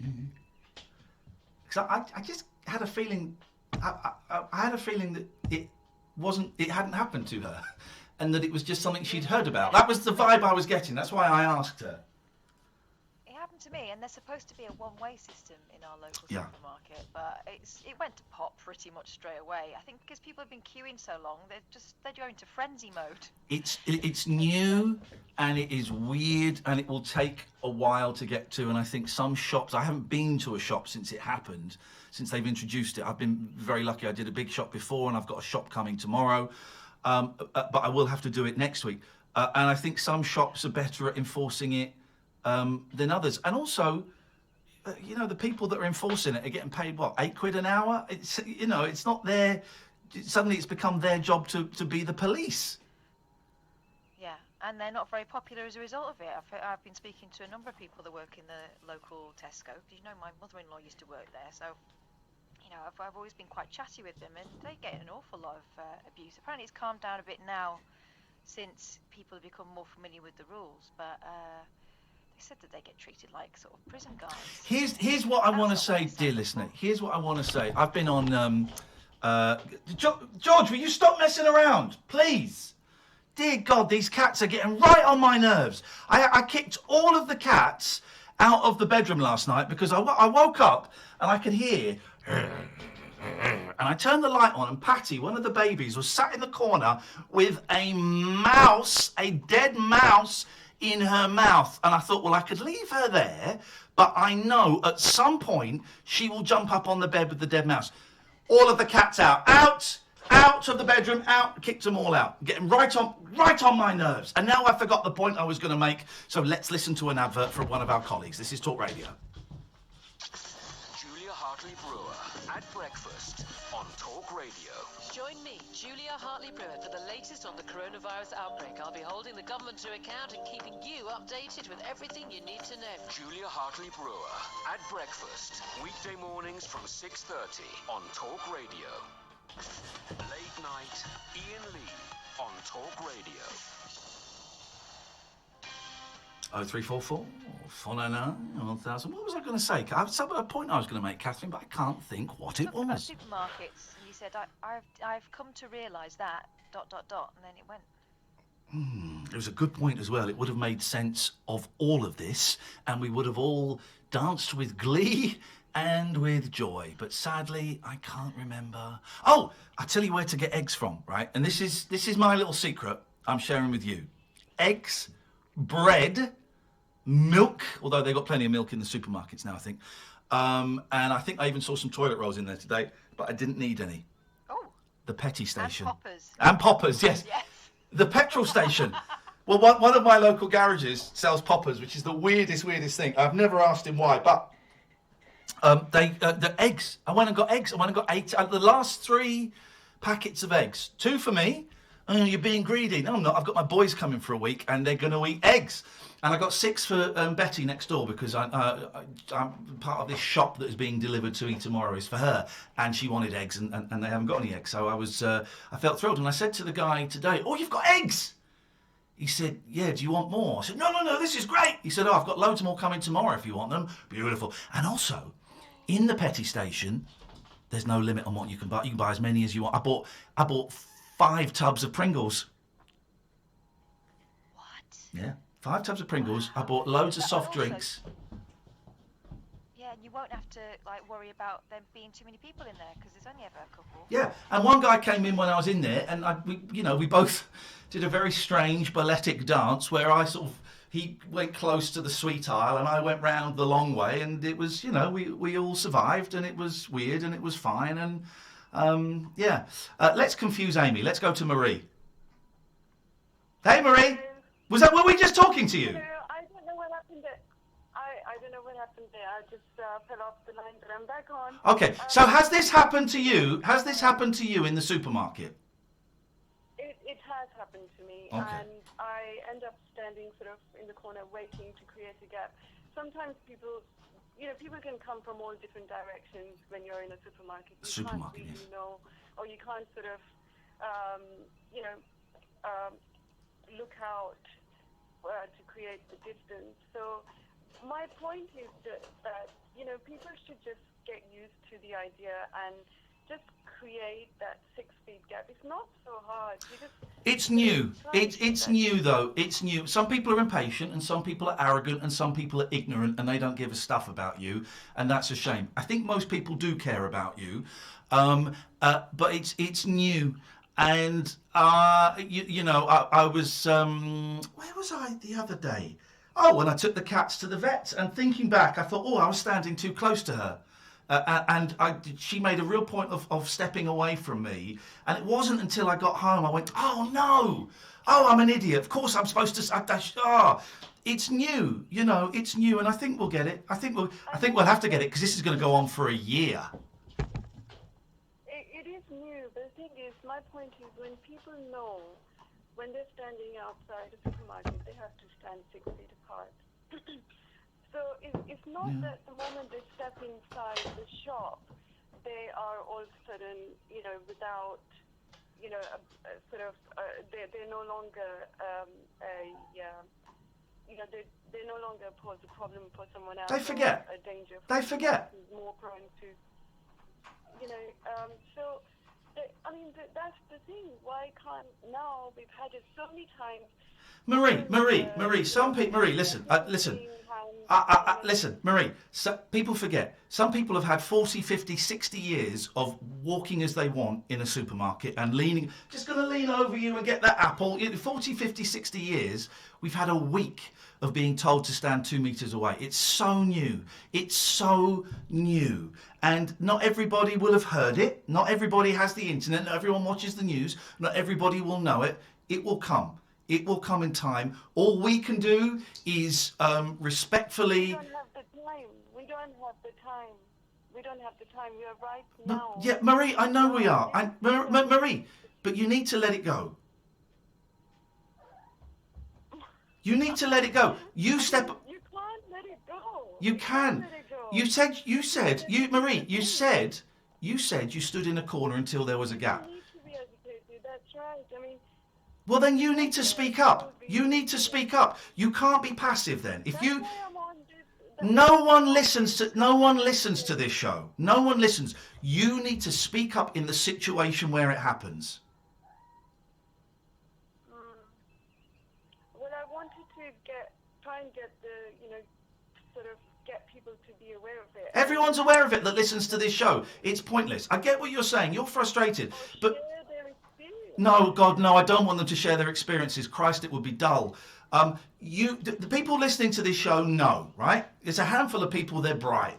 You need to say it in the situation. You can't expect an entire country to change habits they've had for their entire lifetimes in a week. You can't. People will make mistakes. People forget. And if it happens to you, you have to speak out and point it out in a polite, respectful way, and if they ignore you, you have to move away. I don't mean it just for my own good. I mean, obviously. Yeah. Okay. I actually don't fall into technically don't fall into a vulnerable category, but there are many people who do. This is not just for me. How are the people in your house? How are the people in your house? How are your neighbours? My neighbours. I mean, they seem to. Well, I haven't sort of met anyone in the shopping sort of. No, but how are your neighbours? You've been round. Have you been round to see them? Have you texted them? Have you spoken to them? I mean, the neighbours are okay. It's not. I mean, this is for everyone.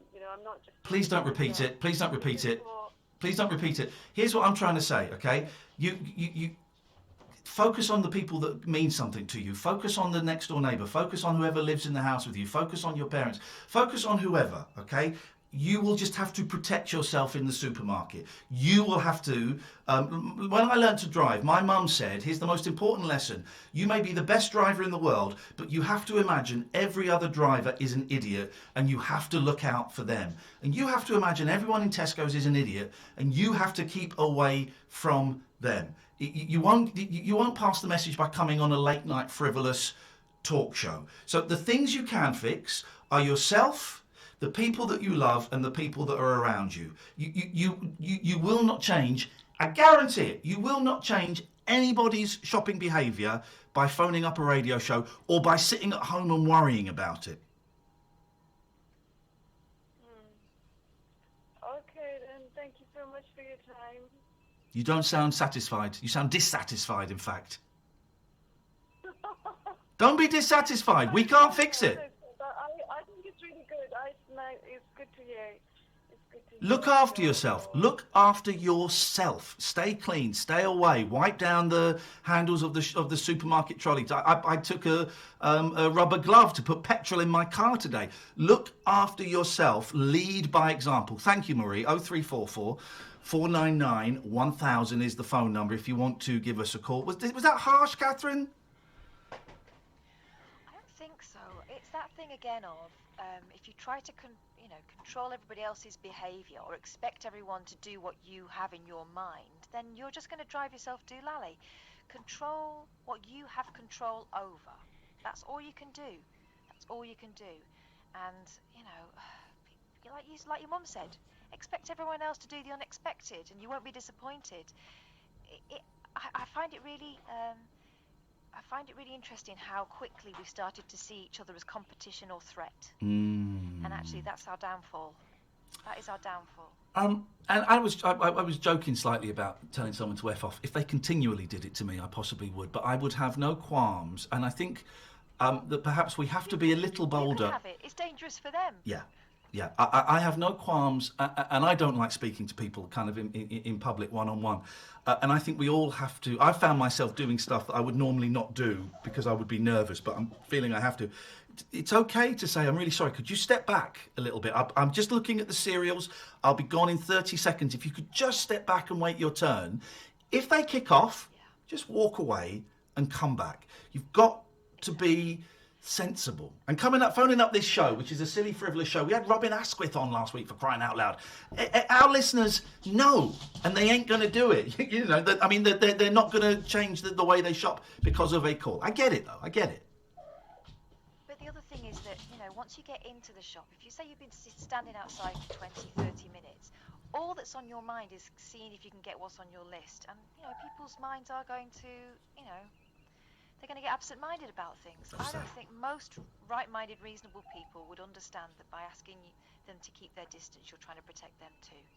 You know, and knobheads are always going to be knobheads. And this is the thing, worrying that call. That thing of look after yourselves. That call we had worrying about the flights, and then Marie worrying about the shops, and I've been trolling on my one of my local Facebook groups. Oh, I've been having so much fun on one of my local Facebook groups today. I posted. Does anyone have any stories about people being too close together, / dog shit not being picked up, / arguing about the rules about travel not being explained properly? And some people have got the joke. Some people have gone, yeah, I've got an example of it. And some people have told me to get a life. And that's it. There are so many on these groups. It's so many, and radio shows. It's so many people worrying about stuff that actually they have no control. I saw all these people gathering in the park. Okay, right. You stay away. If you want to phone up the police, that is a legitimate thing that you can do now if you want. But you stay away. Just stay away. Look after yourself. Lead by example. Not everyone will get it. No to line 1, thank you, Amy. Not everyone will get it. And some people don't know it yet. And some people are deliberately going against, you know, the new normal. Just look after yourself. That's all we can do. And that doesn't mean be selfish at all. That will be helping others. Yeah. I think it's being reasonable and being realistic. And having any other expectation is just going to drive you crackers. 0344 499 1000, the late night alternative, weeknights from 10 with Ian and Kath on Talk Radio. Online and on the Talk Radio app. There is no shortage of food available. Talk Radio.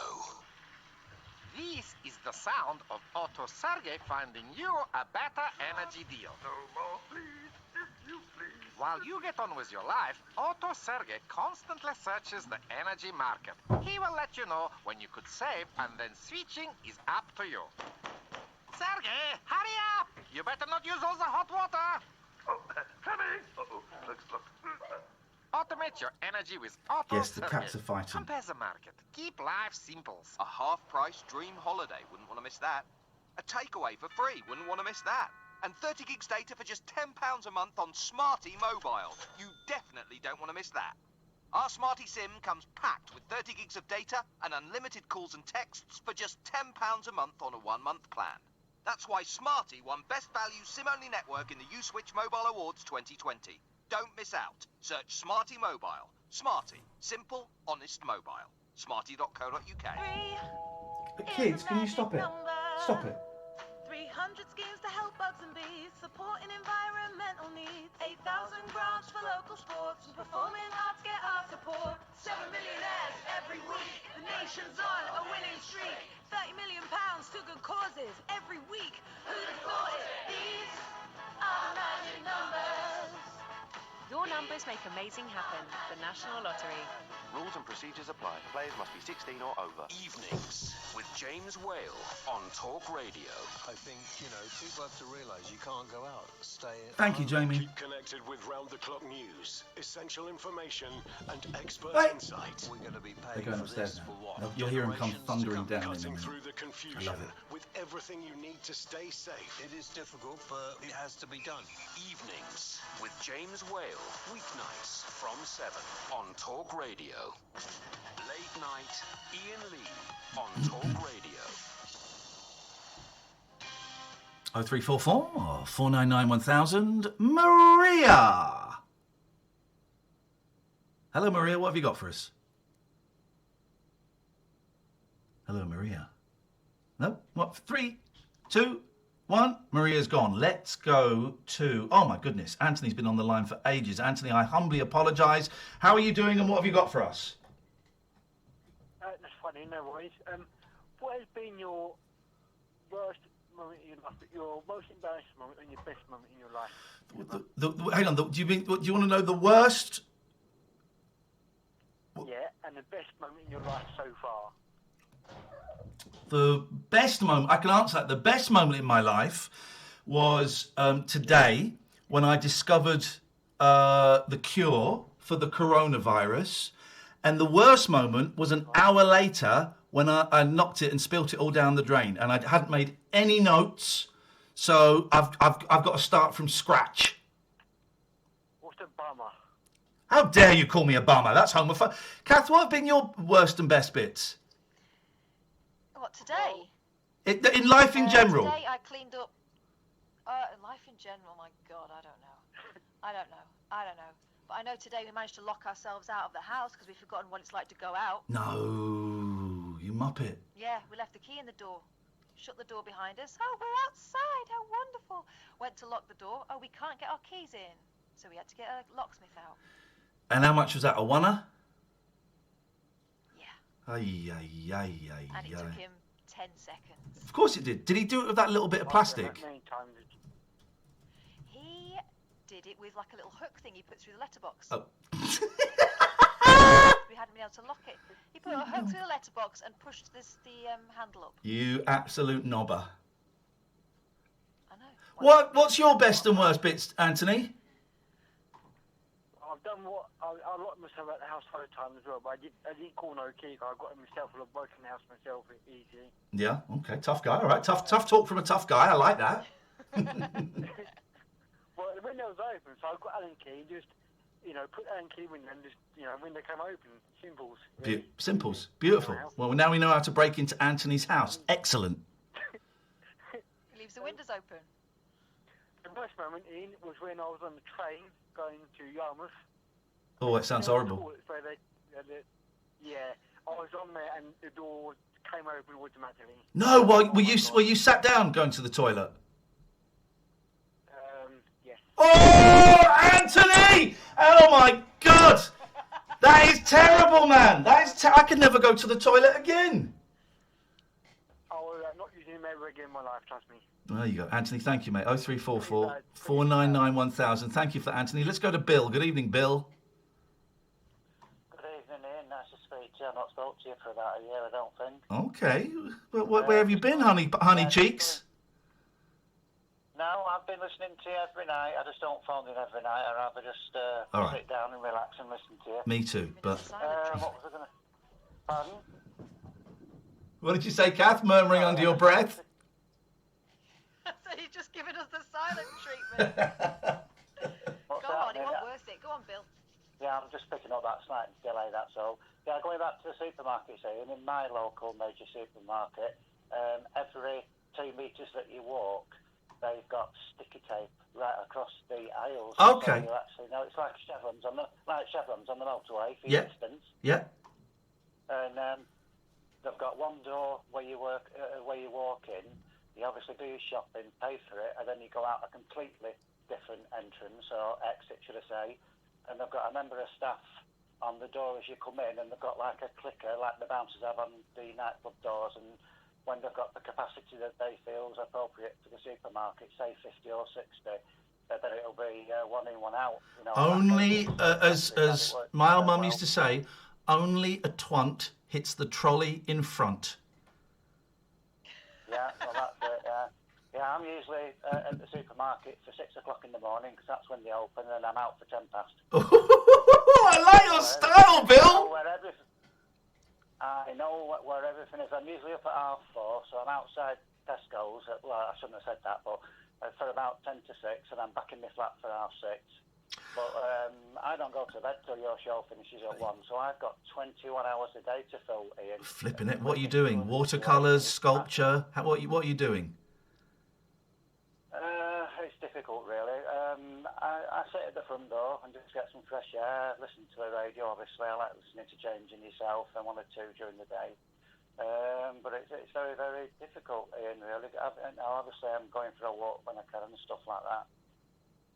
But my AA meetings, luckily, it's online from 7:30 till 8:30, so I can connect via the internet, Skype, and the meeting takes place online. It's fantastic. There's a lot of online meetings for AA, NA, GA, all of those, Zoom or Skype, or sometimes they have phone meetings where you just dial a number and you get kind of put into a conference call. And they're really important and they're saving people's lives, man, because here's my concern. This is going to go on for a long time, a lot longer than people are thinking, and it is going to screw up. It potentially is going to screw up so many recoveries from drugs and alcohol. People with mental health issues, I suspect a lot of them will get worse. People that have never had mental health issues are going to be struck by this in some way or another. And I think that this situation, I reckon, maybe it'll go on for a year. But the kind of we'll be dealing with it for years after in terms of helping people come to terms with what happened. Yeah, I understand that, Ian. I was in touch with the crisis team yesterday because, I'm struggling myself. I've got the Samaritan's number and all that sort of stuff. And it's just, I'm not on my own. I understand that everyone's in the same boat. Doesn't matter. At the end of the day, just a bit of support now and again, the crisis team and the AA meeting. Here's what I think, Bill. I think anybody that is embedded in a 12-step fellowship, right? I think we're in a stronger position than civilians, than muggles.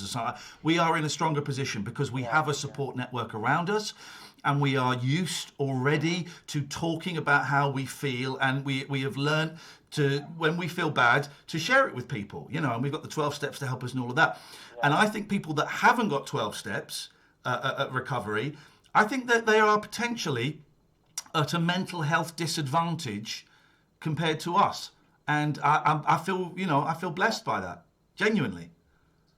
Yeah, but like you say, we're in it for the long haul. I reckon 6 months minimum 6 months at least before the shops maybe start reopening and stuff like that. But 6 months minimum, it's going to be a long time. I don't want to scare people, Bill.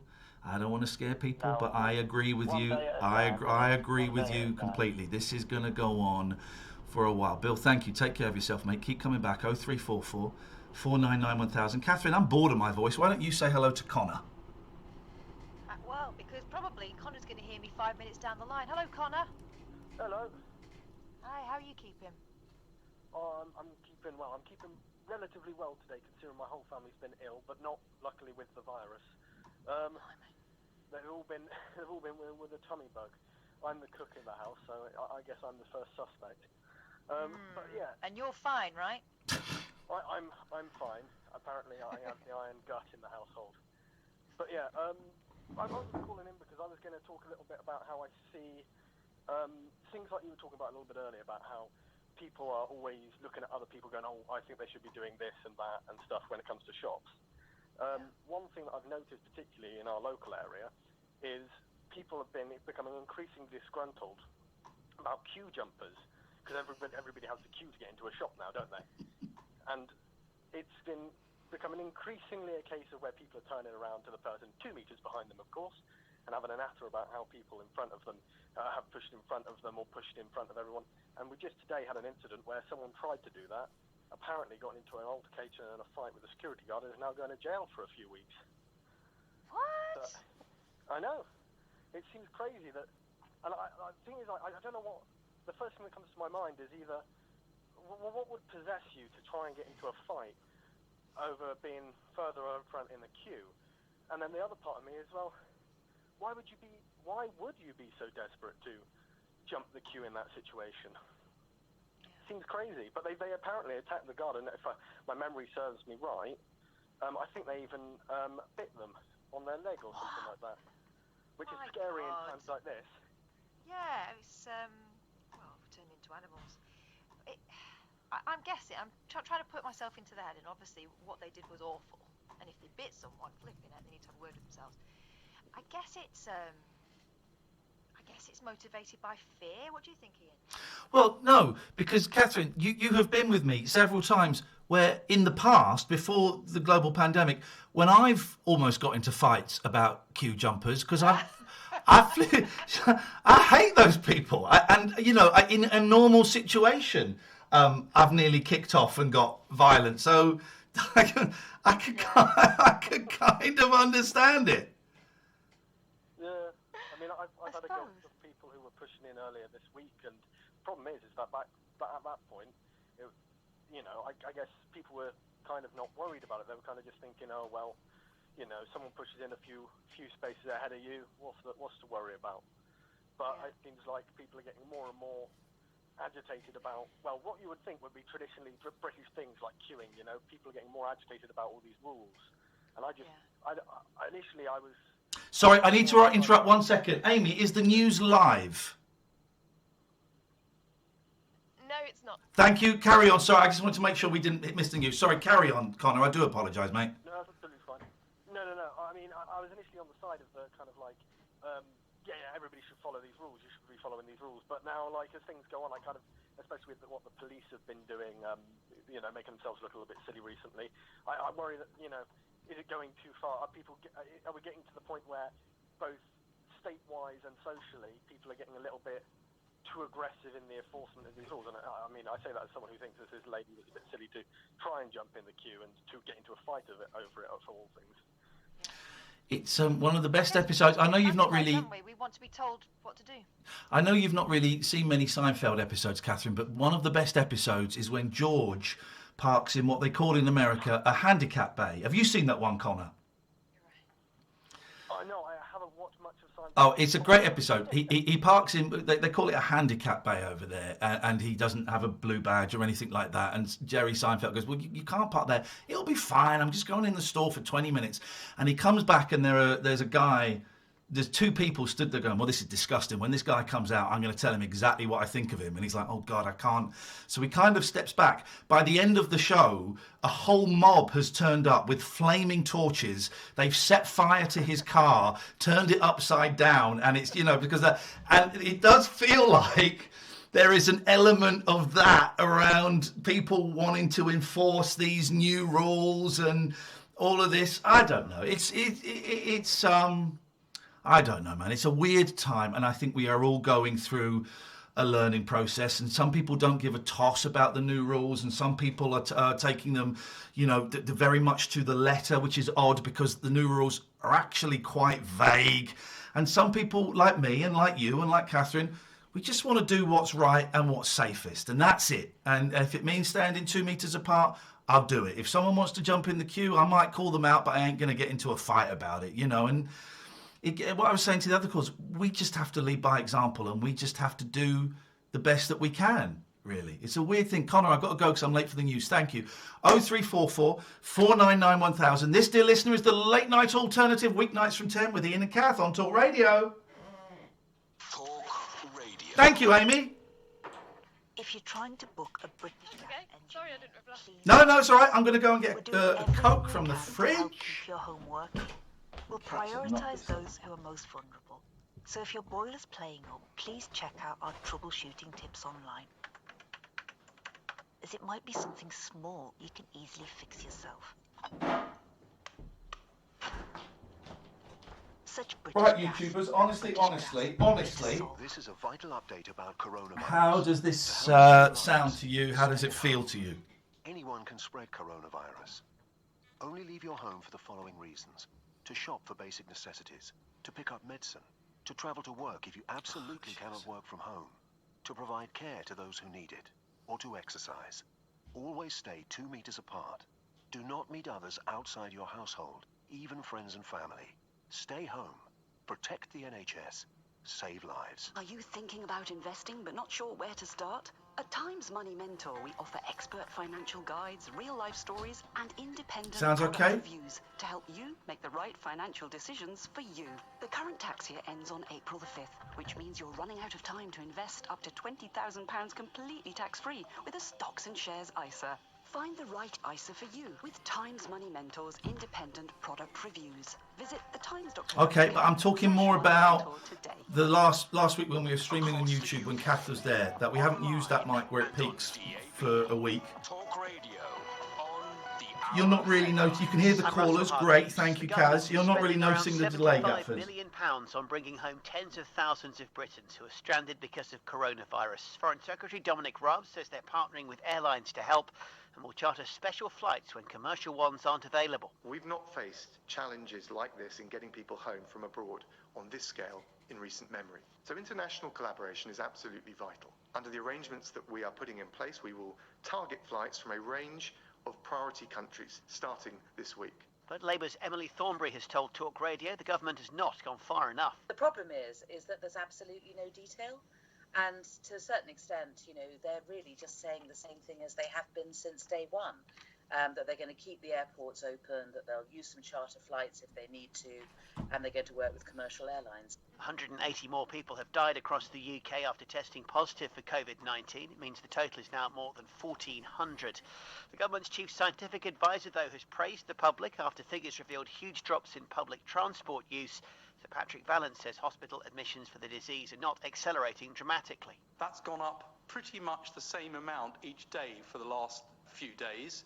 That shows that it's going up not in an increasing amount, but going up in a constant amount, which may suggest that we're already beginning to see some effects through.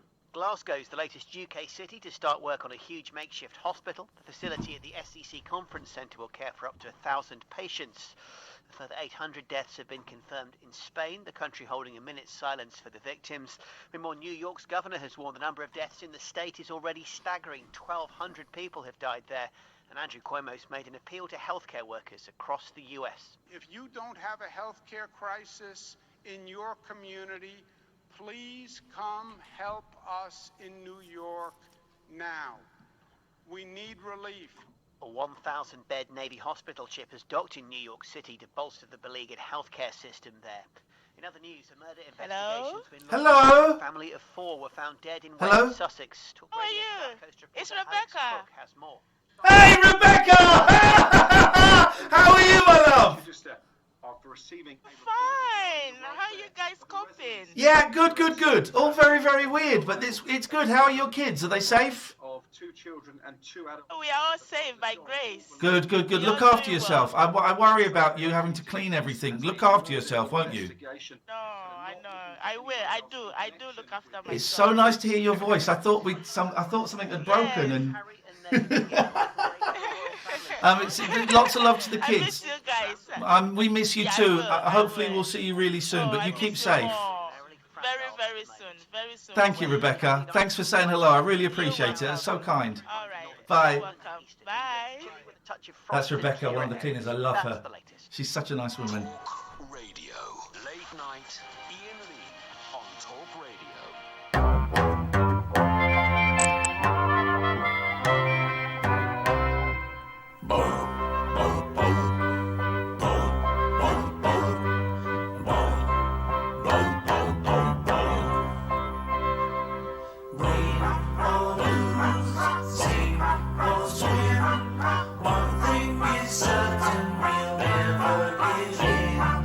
Side by side, hand in hand.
That's a song. I may have just got something in my eye there. Excuse me, dear listener. 0344 499 1000. That's a great song, isn't it, Kath? I might just need a moment. Flipping heck, what is that? It's magnificent, and it's weird that it's become a joke. I remember it being a big hit for kids when maybe 1983, 84, perhaps, and I remember it being everywhere, ubiquitous. And then it became a joke. And do you remember about 6 years ago, we played it on BBC Three Counties to test it, to see if it was the joke that we all thought it was. My God, it's magnificent. People just listen to it like you've never heard it before, Yeah. and you'll realise just how glorious it is. It's magnificent, and it really is an anthem for, you know, the isolation that we're all going through now. This is the Late Night Alternative, dear listener. I'm Ian Lee. Who are you, lady? Catherine, and I've got something in my eye. And we are here Mondays to Fridays. We're not this week, actually. We're off Thursday and Friday. I think you got Howard Hughes filling in for us. But generally, we're on Mondays. Sorry, I just had some Coca-Cola and I'm a little bit windy, Pops. I need to do a burp. Nope, it won't come out. 10 till 1, and we just dick around. You know, we don't really want to dwell on the news that's going on, because that is everywhere. You're very, very welcome to phone in and share your experience. And if, you know, and I've seen one of our listeners who has tweeted us many, many times in the past, Yama Mama, that her partner's been taken into hospital with this dreaded lurgy and has been put into a coma, and we wish you all the very, very best of luck, genuinely. And if you want to call in and talk, you're welcome, and if you don't, you're absolutely welcome. And we can talk about it, but we also feel it's our duty to kind of carry on doing the nonsense that we normally do, Kath. Yeah, I think we need it as much as everyone else does, I think, maybe more. But, you know, I think we're all sort of lacking routine, and I need to know that from 10 o'clock until 1 in the morning I'll get at least 3 good laughs, and that'll be me done. Okay, well, we haven't had one so far, so let's crack on. I've got the bloody cat. No, the potato song got me. I thought that was glorious. I still don't quite know what that was about. I've got cats. If you're watching on YouTube, you can see on youtube.com/Ian Lee, the cats are climbing all over the place. One of them, you won't see this, but one of them has done a stinky dump in the kitchen, which I need to clean up during the next news break. Please don't chew that. No, don't chew that. Thank you. Catherine, why don't you say hello to Maria? Hey, Maria. Hiya. Hello, you got through. What have you got for us? That took a time, didn't it? My signal just went off. First, I'd like to say that song, honestly, it reminds me of my kid when he was 2, just jumping around to that song. He absolutely loved it. All the memories just come flooding back. Amazing. Thank you for that. You're welcome, Maria. Maria, what have you got for us? Well, I want to talk about this mindfulness. You know, when you're in that midst of absolute fear and you just don't know what to do, well, there's a good technique that you can do, and it's just bringing you back to the moment. Because all them things that you keep thinking about that's going over your head, you can't control any of them. All you've got to do is control your thought at that moment, and in that moment, you're safe. And I think a lot of people in the world actually need this at the moment. Okay, so tell us how we do it. You're right. Well, first of all, you sit down. Let's do it. Hang on a minute. I've got the comfy chair here now. Right, so we're all going to have a little mindfulness moment, guys. So let's do this, Maria. Talk us through it. Okay. First of all, you sit down. Yes. And you put your hands out in front of you, and you close your eyes. Closed. And you feel your hands, and you can feel the energy in your hands. Oh. Really try. Don't think of anything else. Just think of that energy that you can feel. That energy is pure, and it's running through you. And then you can start thinking, that energy is in your feet. And you can start feeling tingling and just a nice thought. And you're just in that moment of just you, just your safe moment. And then you begin to breathe and let all that stress out. And you can feel yourself vibrate. Oh. And then you're in the moment. And then you stop thinking and just being.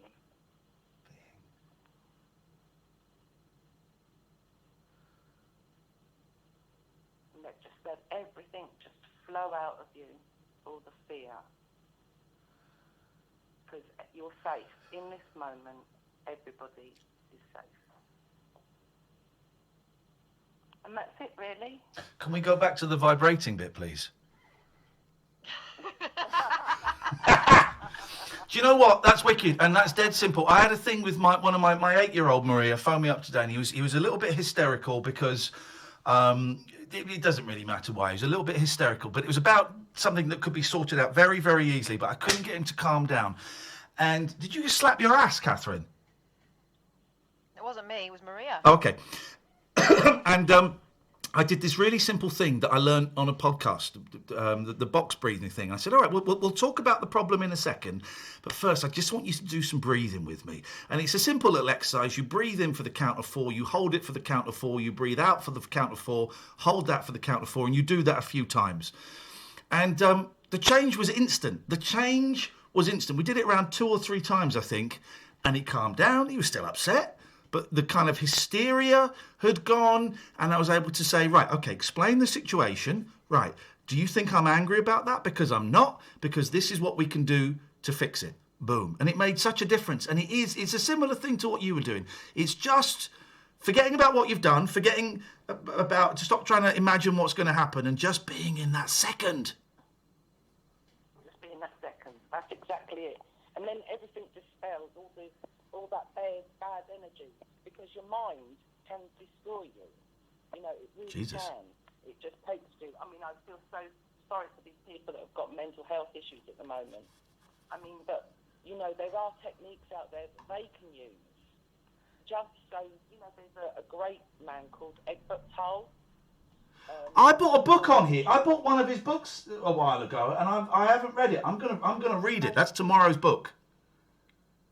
Yes, do read it, because he just teaches you how to be in that moment. Yes. I mean, you know, he's a great man. And the thing is, even when you're feeling sort of like, oh, just YouTube him and you know, and listen to sort of like what's relevant for you at that moment. And it's a great peace of mind. Maria, excuse me, thank you very much. 0344 499 1000. Let's go to Alex. Alex, sorry to keep you waiting so long. What have you got for us?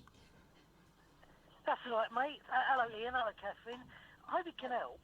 I know what you mean you've got to look after yourself. I've got a month's worth of food here. I'm fine. My little council flat, top floor tower block. Beautiful, right? beautiful. But I wonder if you can help do something as radical as like when Bugsy Malone helped all the people from the soup kitchen and done something nice for the old people and the disabled people. Yes. You want to shoot them with a splurge gun? Well, not with splurge guns, but with the art of communication. Right. You're going to have to give me a little bit more information, Alex. Well, would it be great if we can get an information, a message out to all the lovely, lovely people in the NHS, and just to remind them that when they're in their queue at the supermarket at 8 o'clock in the morning, same time as all the old people and all the disabled people, queuing up.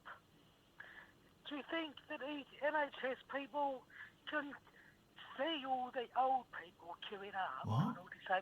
And because the NHS have got priority, and all the NHS people and the secretaries and all the people with an NHS ID go in first and do their shopping in their nice clothes and nice shoes. Alex, you're starting to talk bollocks. So leave all the old people and all the disabled people standing outside for an hour. Well, Alex, you're wrong on so many counts. You're wrong on so many counts. First of all, well, I've seen it Friday and I've seen it today. okay, well, but you're generalising massively. Lots of old people and disabled people have nice clothes. It won't be. Oh, okay, yeah. And I'm not quite sure why you mentioned secretaries. That felt a little bit mean. And also, I thought I'd read that initially the supermarkets were allowing NHS staff and old people to go in at the same time. And then someone pointed out, well, that might cause infections. So then I think some of the supermarkets made it so that NHS staff could go in first, then old people. And again, it was pointed out, well, that might cause infections. So I think nearly all of the supermarkets now, it's the elderly can go in first and NHS workers can go in after them. But I don't why, can I be... Alex, you sound like a down-to-earth kind of guy. Can I speak honestly with you? Yes, mate. You sounded quite snidey about NHS workers there, and I don't quite understand why. Well, no, I just feel that the NHS workers, although they've got an incredible hard job to do, being on the front line, you know, they might be a little bit more privileged than the old You're joking. disabled people. You're joking.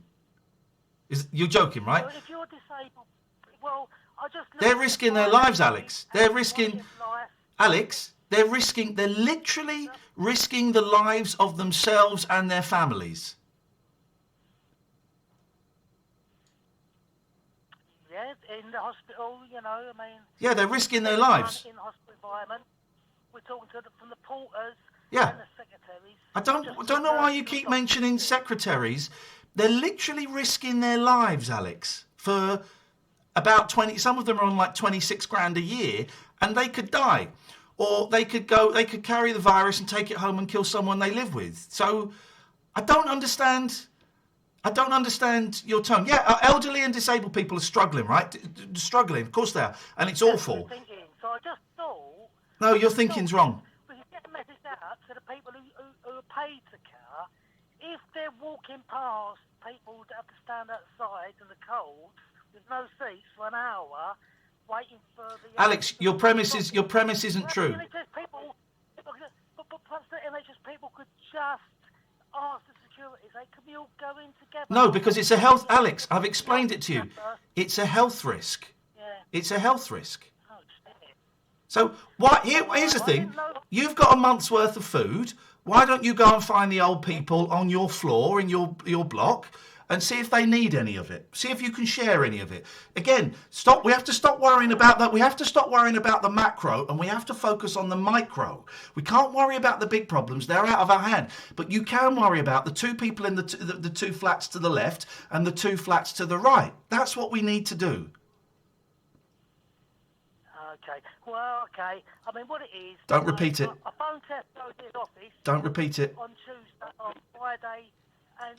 Don't repeat it. I said, no, everyone should be going in together. But that's not happening. And I just thought, oh, well, if the NHS... Don't repeat it. Don't repeat it. The NHS... Alex, I'm going to let you go, mate. Thank you. The NHS people are helping the old people. That's... Again, it's that thing, Catherine... There's got to be a human thing of worrying about stuff that's out of their control. Now, what Alex can do there is if there's like an old person who lives next door or 2 doors down or 3 doors down, he can help that person, right? And maybe he is already. I don't know. I don't want to judge the bloke. Yeah. He can help that person. But I didn't like that. Oh, thank you, Amy. I didn't like that snide tone about the NHS workers and the secretaries. No, it's that thing I was telling you about. It's the danger of seeing each other as competition or threat. Yeah. It's much easier, isn't it, to be able to point out someone else's faults and say, this would be so much better if they did this or if they didn't do that. And then you don't have to take any responsibility yourself. 0344 499 1000. Coming up next, it's a Keep Your Spirits Up special with Barry from Watford. This is Talk Radio. Dear God. A happy family of 3 were about to welcome a new member. That's right, they were finally getting a dog. Buy on eBay. Dog bed. First, they had to make a few adjustments. Sell white rug. And prepare the kids for the reality of owning a pet. Buy biodegradable poop bags. Everyone instantly fell in love with Little Rocky. Unfortunately, Little Rocky fell in love that with was not a prank call, I'm afraid, Lance. Buy, sell, eBay. This is a vital update about coronavirus. To help save lives, stay at home. Anyone can spread coronavirus. Only leave your home for the following reasons: to shop for basic necessities, to pick up medicine, to travel to work if you absolutely cannot work from home, to provide care to those who need it, or to exercise. Always stay 2 meters apart. Do not meet others outside your household, even friends and family. Stay home. Protect the NHS. Save lives. Right now, TalkTalk TV and Faster Fibre is just £25.50 a month, fixed for 18 months. Plus, you get a year of Amazon Prime on us. Over 80 Freeview channels, all the on-demand players, and average speeds of 38 megabits per second. Plus, unlimited one-day delivery, thousands of movies, TV shows, and more from Amazon. Massive entertainment package, tiny price. So you've more to spend on popcorn? Search TalkTalk TV. TalkTalk, for everyone. Offer ends 22nd of April, subject to availability. T's and C's apply. Late night, Ian Lee on Talk Radio. 0344 499 1000. Really sorry to hear about Yamamama's husband. Yamamama, I've just sent you a little DM. Have a look at your leisure. But now, dear listeners, this is what we need. Ladies and gentlemen, would you welcome, all the way from the Victorian era, with his Keep Your Spirits Up special, it's Barry from Watford. Hi, guys. Barry, we have got you. Can you speak into the phone, Barry? Yes, I'm speaking to the phone. There's a slight delay, as you pointed out. I will give you a slight delay up your Jaxie in a minute. Now, we had a theme tune done for you. A slight delay up your Jaxie. Okay, Everyone leave each other's Jaxies alone. You just did the same insult back at me. Thank you on your Jaxie. Just stop My Jaxie out. talking about Jaxies. Would you like to hear your new Keep Your Spirits Up special theme tune? Yes, please. Oh, hang on a minute. Hang on a minute. Let me put the fader up. And here we go. Here we go. Keep your spirits up special. We don't want to go mental. We're all stuck at home. Someone throw me a bone. And we will get the special. The last bit don't work. That's good, isn't it? It's a little bit. I don't think you're allowed to call people mental anymore. Oh. Well, and also at the end, it didn't really work the rhyme at the end, did it? No, it didn't. How are you, Barry Barrington? Lovely. How are you, my dearest, oldest, bestest buddy? Oh, isn't that lovely? I tell you what, Ian, something I don't understand. Yes. And this is why this is the Keep Me Spirits Up special part of the show. Earlier on in the show, you described your show as a frivolous phoning. And there's been precious little that's frivolous. People moaning, whining, getting miserable. Let's talk about something else.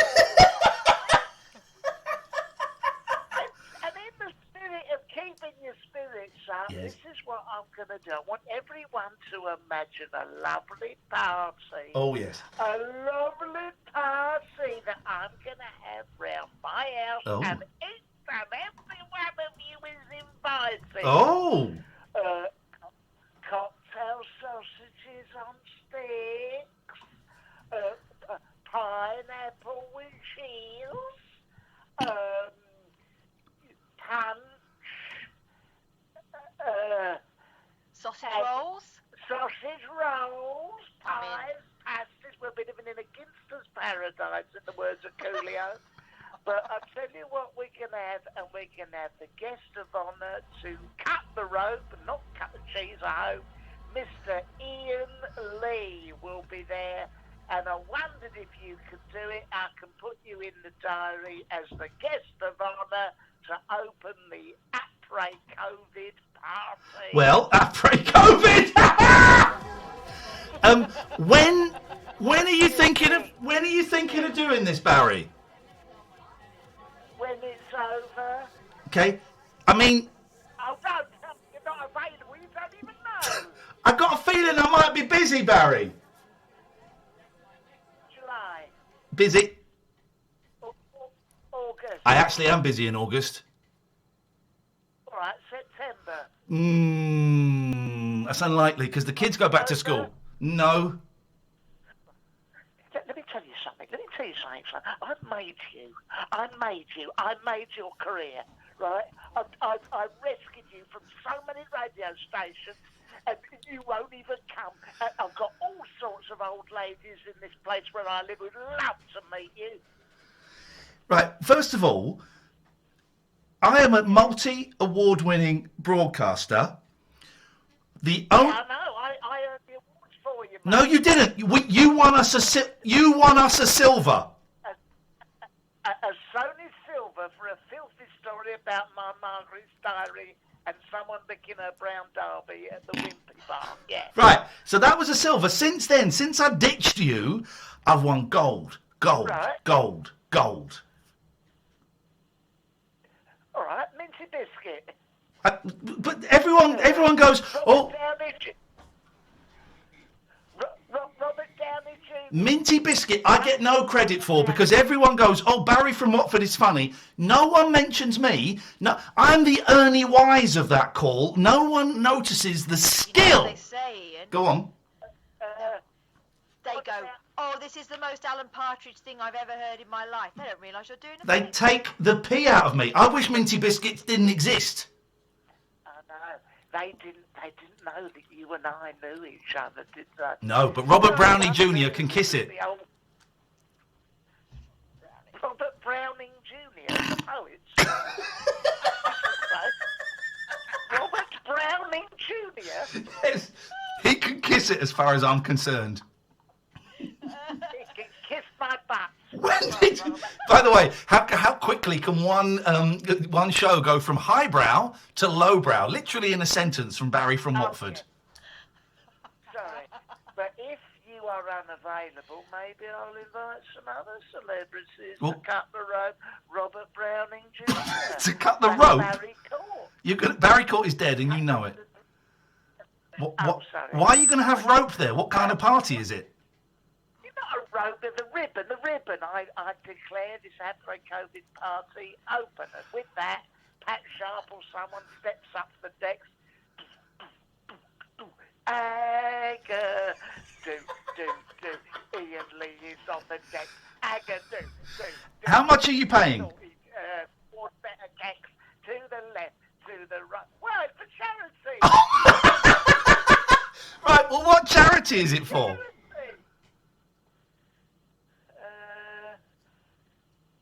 Testicles? Some of them. Something like that. Everything for our wonderful people from the NHS. Maybe that. Or even the secretaries. Here comes Ian Lee. I can do. God, you know, so skinny. To the left, to the right. Here comes Pencil Neck. I can do. Ian Lee is on the deck. I wish he bought a cat. Why don't you do the math? To the left, to the right. We have Robert Browning Jr. I can do. He'd bloody get here sooner. So this week, tonight. So tonight's Keep Your Spirits Up special is you inviting me to a party to work for free that I don't want to go to. Well, to be fair, you said you was unavailable, not you didn't want to go to. You said you was unavailable. If Robert Downey Jr. is listening to this muck, he might want to come. Robert or Robert Browning Jr., any of them, any of the poet laureates want to come along. I can promise you a variety of old ladies who are half like a bit of young meat. Pineapple on stick, cheese on stick. Cheese on a stick, is that what you call your penis? Oh my God! Oh, now that is lowbrow. That is appalling. You know you're in a bad situation when Barry from Watford calls you lowbrow. Flippin' heck. Oh dear. But anyone, let's have a little less of the COVID and a bit more of the something nice, you know, something jolly. I will see. I do. I will see if we can make some jolly phone calls, Barry. Thank you so much. All right. Now, look, I want to phone in a couple more times before Thursday and Friday just to keep everyone's spirits up. Okay, if it's to put pressure on me to come to a crappy party, then save your 10 pence. I'll see what I can do. I'll see what can entice you for tomorrow. I'll Okay. have a word with everyone round here, see what we can get. Thank you, Barry. Lovely to talk to you, mate. Take care. Bye-bye. Everyone stay safe. Lots of Night, Barry.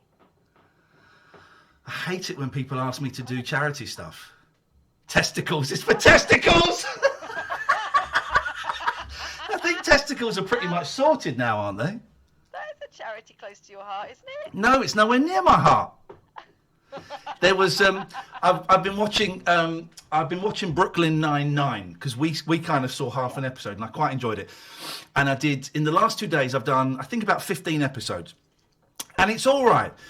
I like the cast. I like Andy Samberg. I think Terry Crews overacts a little bit, but it makes me chuckle. It's not the funniest thing in the world, but it makes me chuckle. But there was a great bit. One of them got shot in the ass, and is all bandaged up and stuff. And he comes in like a few weeks later and says, "Well, the doctor said I was very lucky. If it had just been 2 millimeters to the left and 1 foot higher, I probably would never have walked again." There's some nice lines in there. Let's go to Catherine. Say hello to Marilyn for me, please, while I have some Coca-Cola. Oh, hello, Marilyn, my darling. How are you? Hello. Long time no see. Well, I'm glad you've come in. What's going on with you, Marilyn? I'm having a great time. Are you? Well, I'm trapped in the house anyway, and I can't go out normally. But what the fun I've had this week, one of my sons lives on the Scottish borders, and he's been putting us on the phone on FaceTime. I've had my tablet and he's had his phone. Took us a bike ride along the Tweed, and are you there? Yeah, I'm listening. So what, he put his phone on his bike and took you with him? Yes. And another day he took us, him and his partner took us a walk through the woods and along the other side of the Tweed. And I went to see the alpacas and right up to my face I got them, and I felt as if I'd been. And then another day he took us in the car round the area and to their new house because I hadn't seen it. Yeah. And so I feel as if I'd been. Oh, Marilyn, I've got a big grin on my face because your life sounds like a really good one. It was absolutely lovely, and before I got into bed on the night time, and I thought, have I been to Innerleithen or not? I couldn't think. I couldn't disassociate the real life from the fantasy. Ah, it's lovely.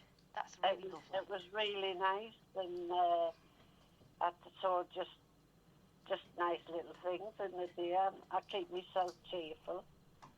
Yeah. I don't see anybody because they're all barred from coming. My other son lives 10 miles away. They always come, about 7 or 8 of them come on a Saturday all day. And nobody's coming. I'm not letting them in. Because I'm got problems with my health, as you know, so I daren't be poorly. No, it's not worth it, is it, for now? No. Are they phoning you up, though, instead?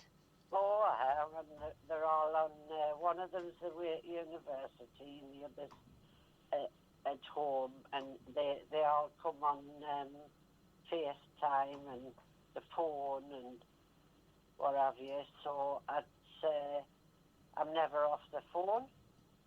Ah, good. They're keeping you busy. It's good.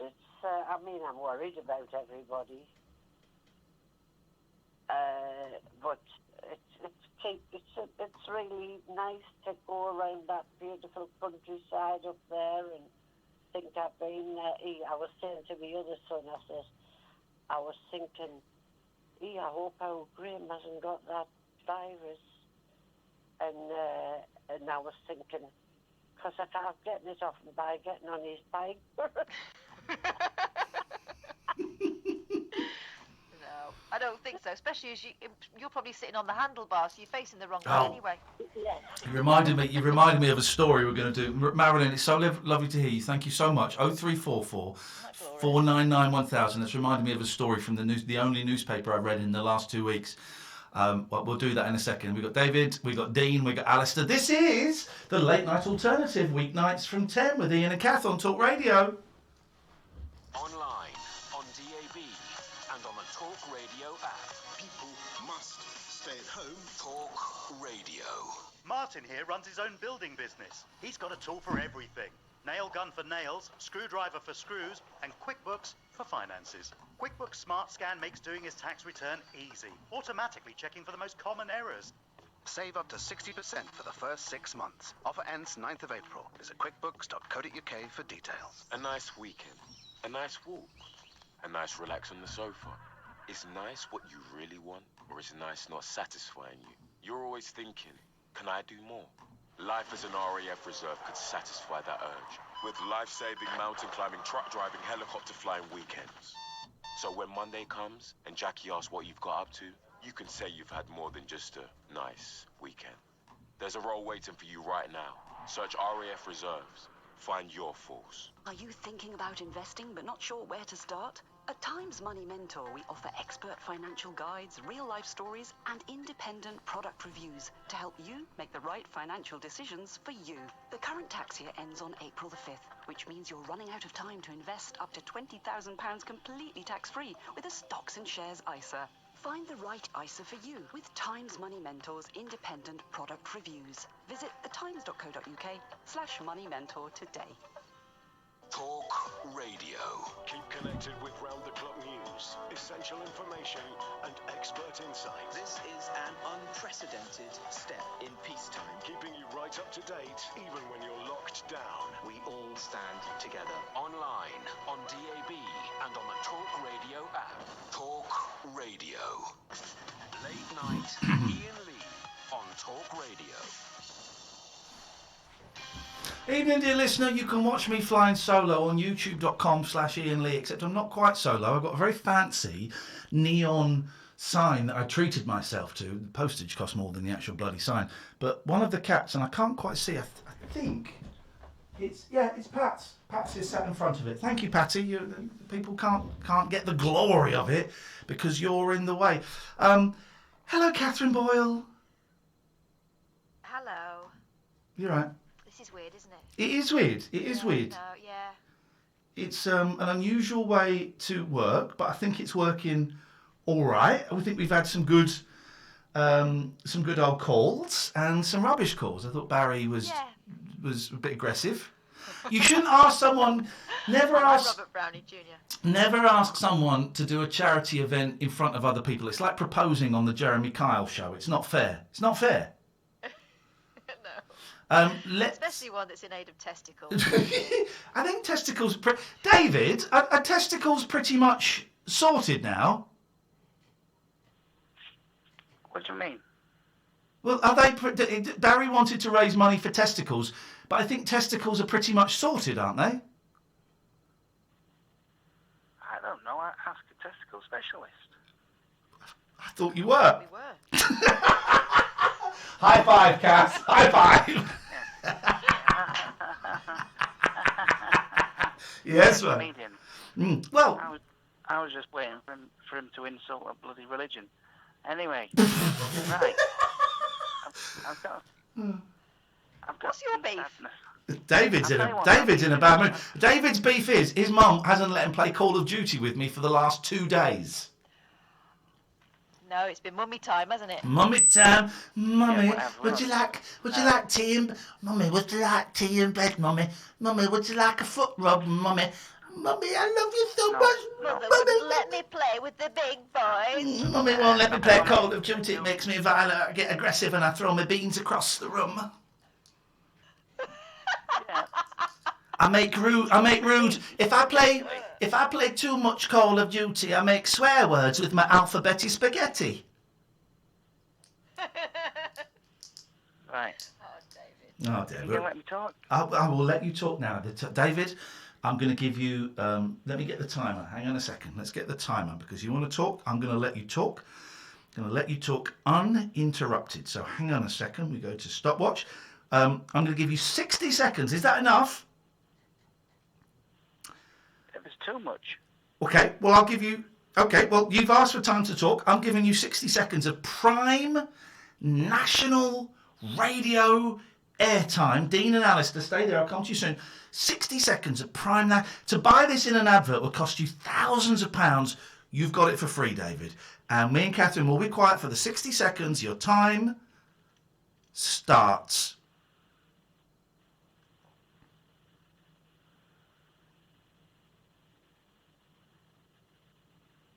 now. Well, you didn't say now. Now. Right.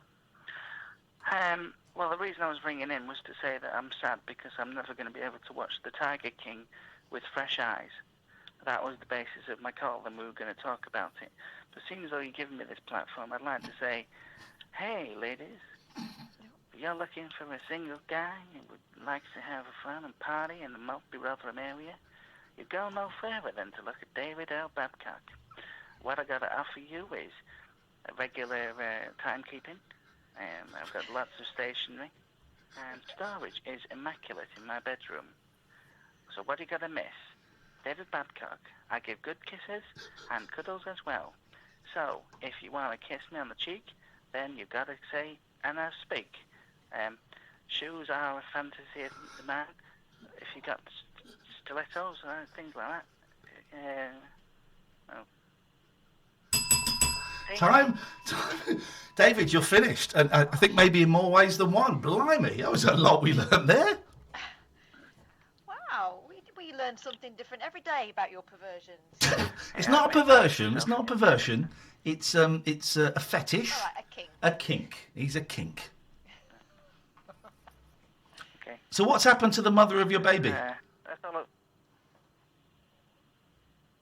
She's in a duffel bag in the attic. Flippin' heck! Calm down. Well, if you keep making things up, I'm just going to join in. Okay. I've got a baby. Okay. You got there very quickly. It's a duffel bag. Yeah, well, I've been watching lots of crime TV. Hey, you're going to put off my potential suitors. Well, let's just wait. I'll tell you what, I'm going to just give it 30 seconds. Let's 0344 499 1000. Does anybody does anybody want to speak to David about possibly being a partner? Let's just see. We'll give it 30 seconds. Here we go. And play. Oh, hang on a minute. 0344 499 1000. Would you like to be David Babcock's lover? Oh. Call now and we will put you straight through and we'll ask you a series of questions and you could be next in line to be David's partner. 0344 499 1000. Okay, let's go to the first call. Hello, caller. What's your name? Oh, nobody rang in. Kidding. Not one person. Not one person. Hang on a second. Let me just, Amy, if you could just open that line. Dean, did you call in to speak to David about possibly being his lover? No, I phoned in to warn him that Mr. Blobby was on a warpath, to be honest with you. Okay, Dean, well, we'll come back to that in a second. That sounds absolutely fascinating. My God, what's going on with these idiots tonight? No, 1996. No, David, I'm afraid no calls. No calls. That's sad. But Back to the tissues. thanks very much for your call, Dave. Oh, whoa, hang on. Let me take that call straight to air. Hang on a minute. We've suddenly got calls. We'll take them straight to air, Amy. Line 3, you're through to David Babcock's sex line. Hello, yeah, I'll take him. No. Okay, right, that's a no. Let me get rid. If you can just put that fader down. We go to line 4. Line 4, you're through to David Babcock. This is like on-air Tinder. Flipping it! They've swiped you, mate, and that was it. Those are the two calls: a bloke that wasn't that bothered, and someone was a definite no. Okay, no, everybody. Well, David, can I say something? Can I ask you something that might cheer you up? All right, go on then. Will Mummy let you stay up to play Call of Duty at 1 o'clock this morning? It's not. I have to be asleep. What do you mean you have to be asleep? Because I slept until about midday today, and it's stupid. Right. Well, then you might as well stay up until gone midnight tonight. I don't understand the problem. So is that a no? Yeah. Right. Well, you're banned from ever calling my show ever again. Right, okay. Goodbye. Well, see you later, loser. Goodbye. You're the loser. My mum lets me play video games, which doesn't actually know. We will say no to line 3, I'm afraid, Amy, as it's too late for that young man. Let's go to Dean. Good evening, Dean.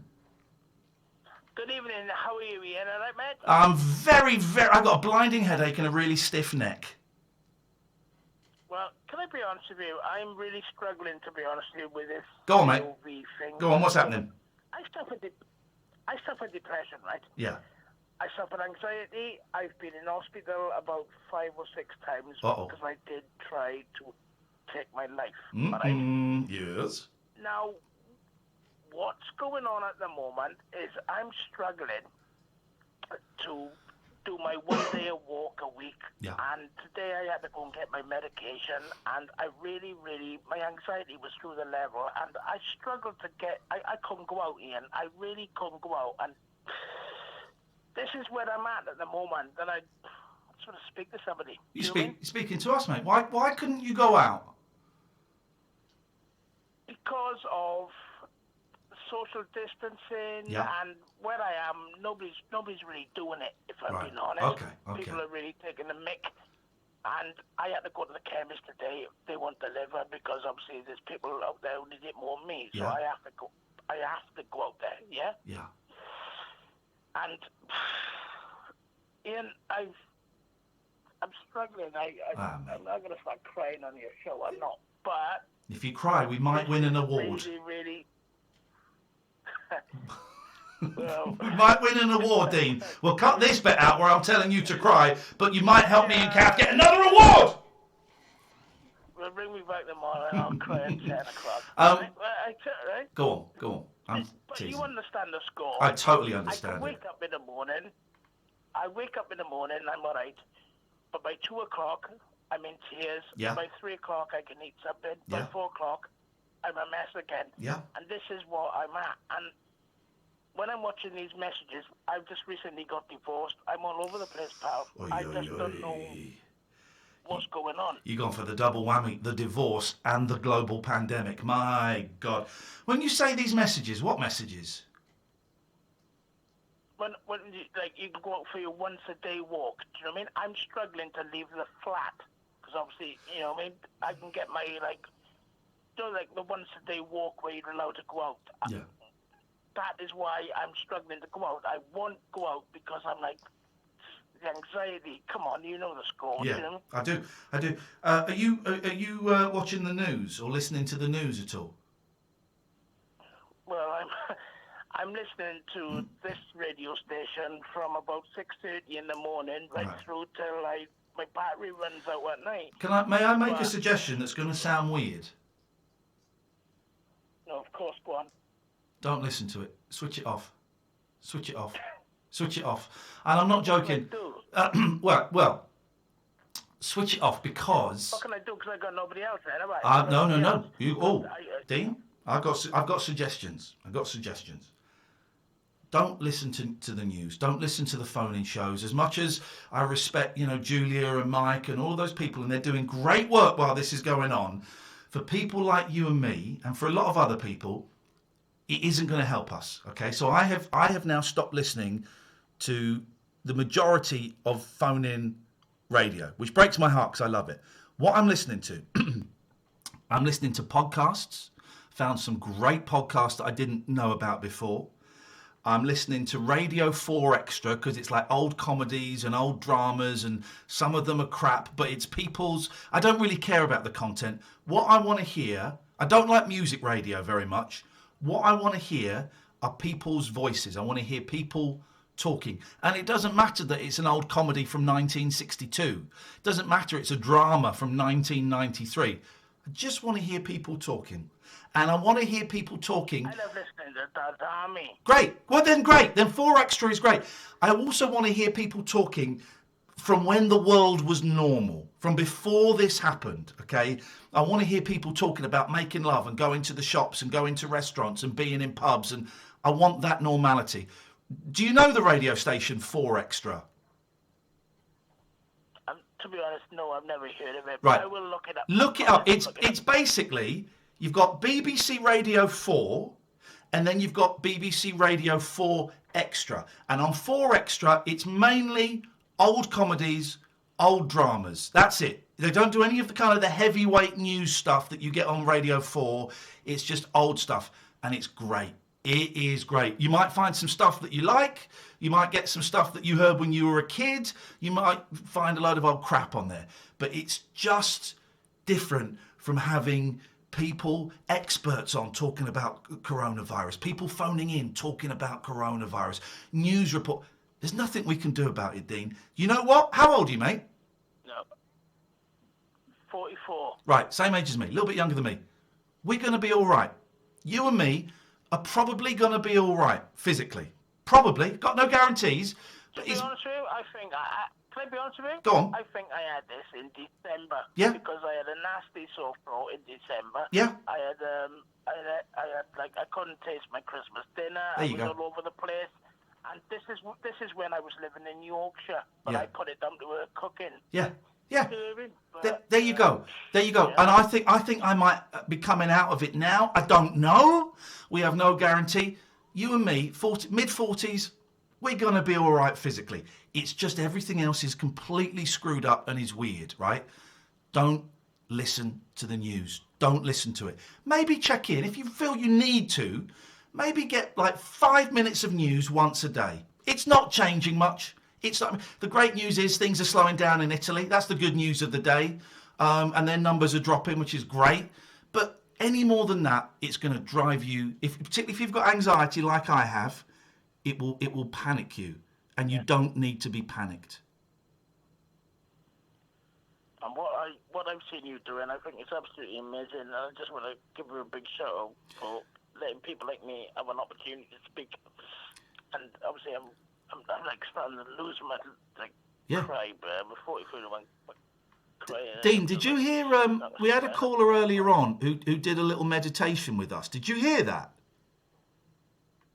I didn't hear it. No, I didn't. One thing, and you might feel silly doing it, and if you feel silly, who cares, right? No one's going to know. But if you go on YouTube and type in guided meditation, there's loads of meditations where, it's like some American dude going, and imagine you're walking through a forest. If you can get past giggling about it, because it's a bit silly, and just listen to it and follow the instructions, might just help you a little bit, man. But honestly, stay away from the news. Don't listen to talk radio. And it's going to be all right. It's going to take a while, but I promise you it's going to be all right. Before you go, can I just ask, Yes, I ma'am. just ask you one thing? Yeah, go on.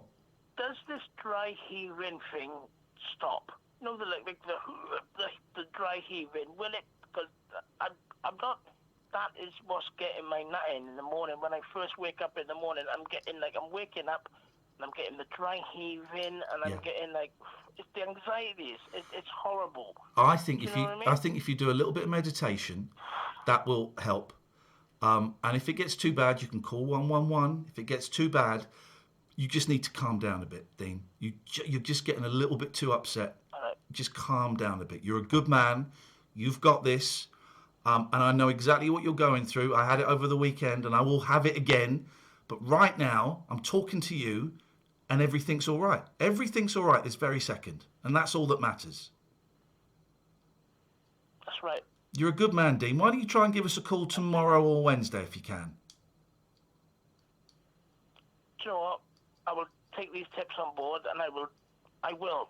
Yes, I will. Everyone's rooting for you, brother. We'll speak to you soon, mate. Take care. Thank you, Ian. Thank you. Thanks, Dean. This is Talk Radio. Talk Radio. You want a better van with loads of extras, yeah?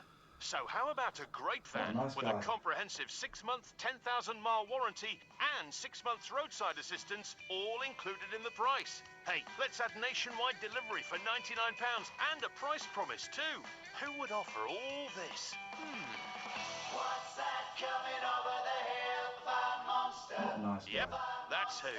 Find out more now at vanmonster.co.uk. Terms and conditions apply. Listen to Raj go. Polyrhythm, paradiddle. A drum solo so epic, he nearly forgot his mum's birthday back in Delhi. Good thing Raj has Western Union on his phone and can send money quickly online. Download the app today. This service is provided by Western Union. FX gains apply. The happy family of 3 were about to welcome a new member. That's right. They were finally getting a dog.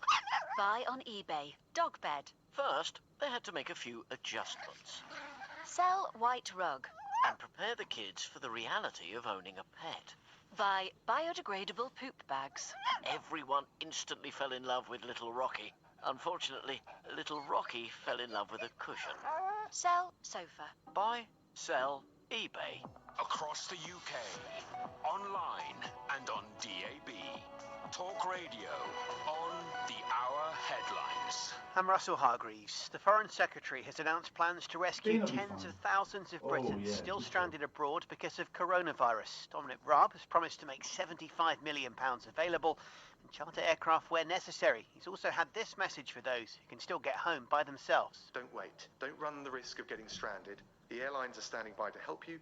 Please book your tickets as soon as possible. With both the Prime Minister and Health Secretary among those having tested positive for the disease, Mr Raab was also asked how he's doing. I'm feeling terrific, thank you very much. The Prime Minister chaired the 9:15 meeting and was full of vigour and giving us the leadership we need, and we're a united cabinet team in terms of getting the country through this crisis. 180 further people have died in the UK after testing positive for COVID-19. It brings the total to more than 1,400.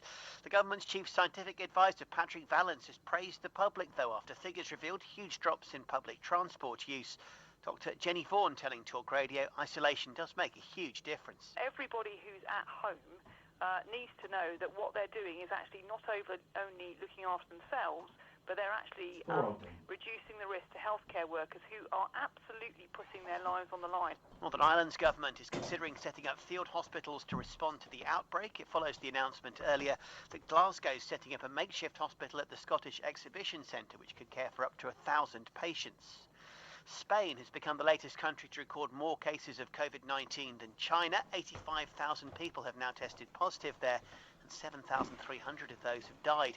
Rafael Pajares Garcia is a doctor on an intensive care ward in Madrid. All our beds are full with patients intubated and sedated, and all our ventilators are full and occupied, so we don't have any more beds. And the governor of New York has appealed for help from healthcare workers from across the US. Andrew Cuomo says the death toll in the state is already staggering.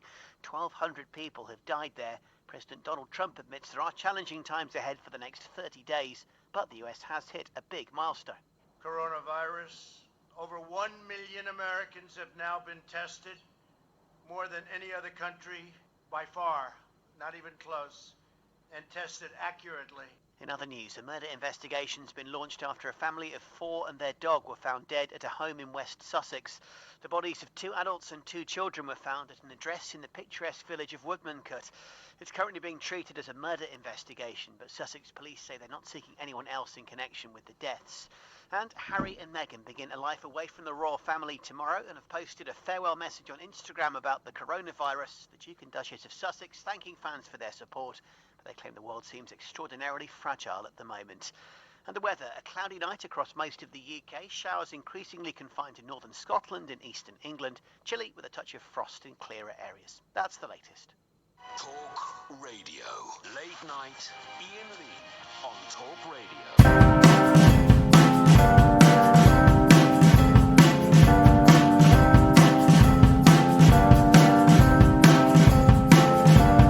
I didn't say anything that I wanted to say to you. Well, I got to talking in her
Please don't, please, mate.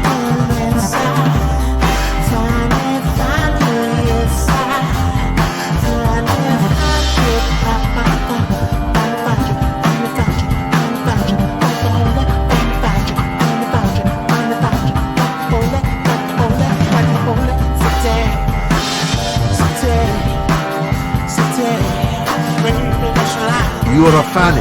I've got a mouth full of sausage. Are you mad?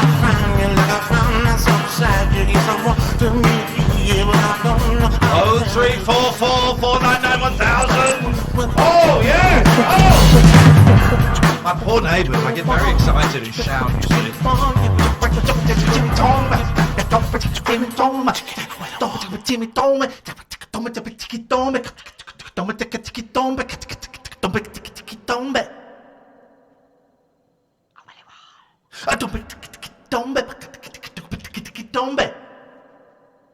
I can do echo, you can't. You can't do echo.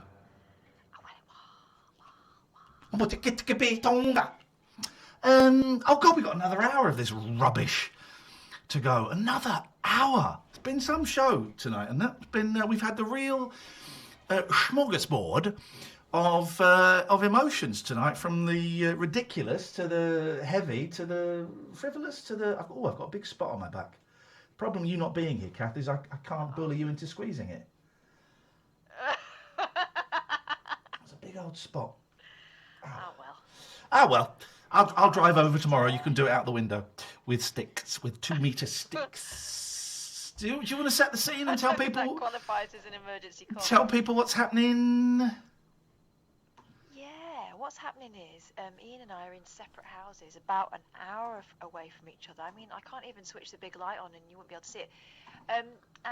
But we're trying to keep things as normal as possible. So, you know, as it has been for the last 4 years on Talk Radio, you ring us up and talk to us about whatever you want.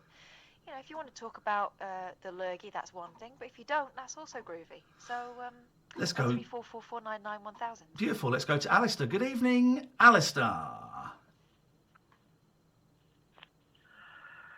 Good evening. Best wishes to Dean, by the way. Now then, hello Ian, hello Catherine.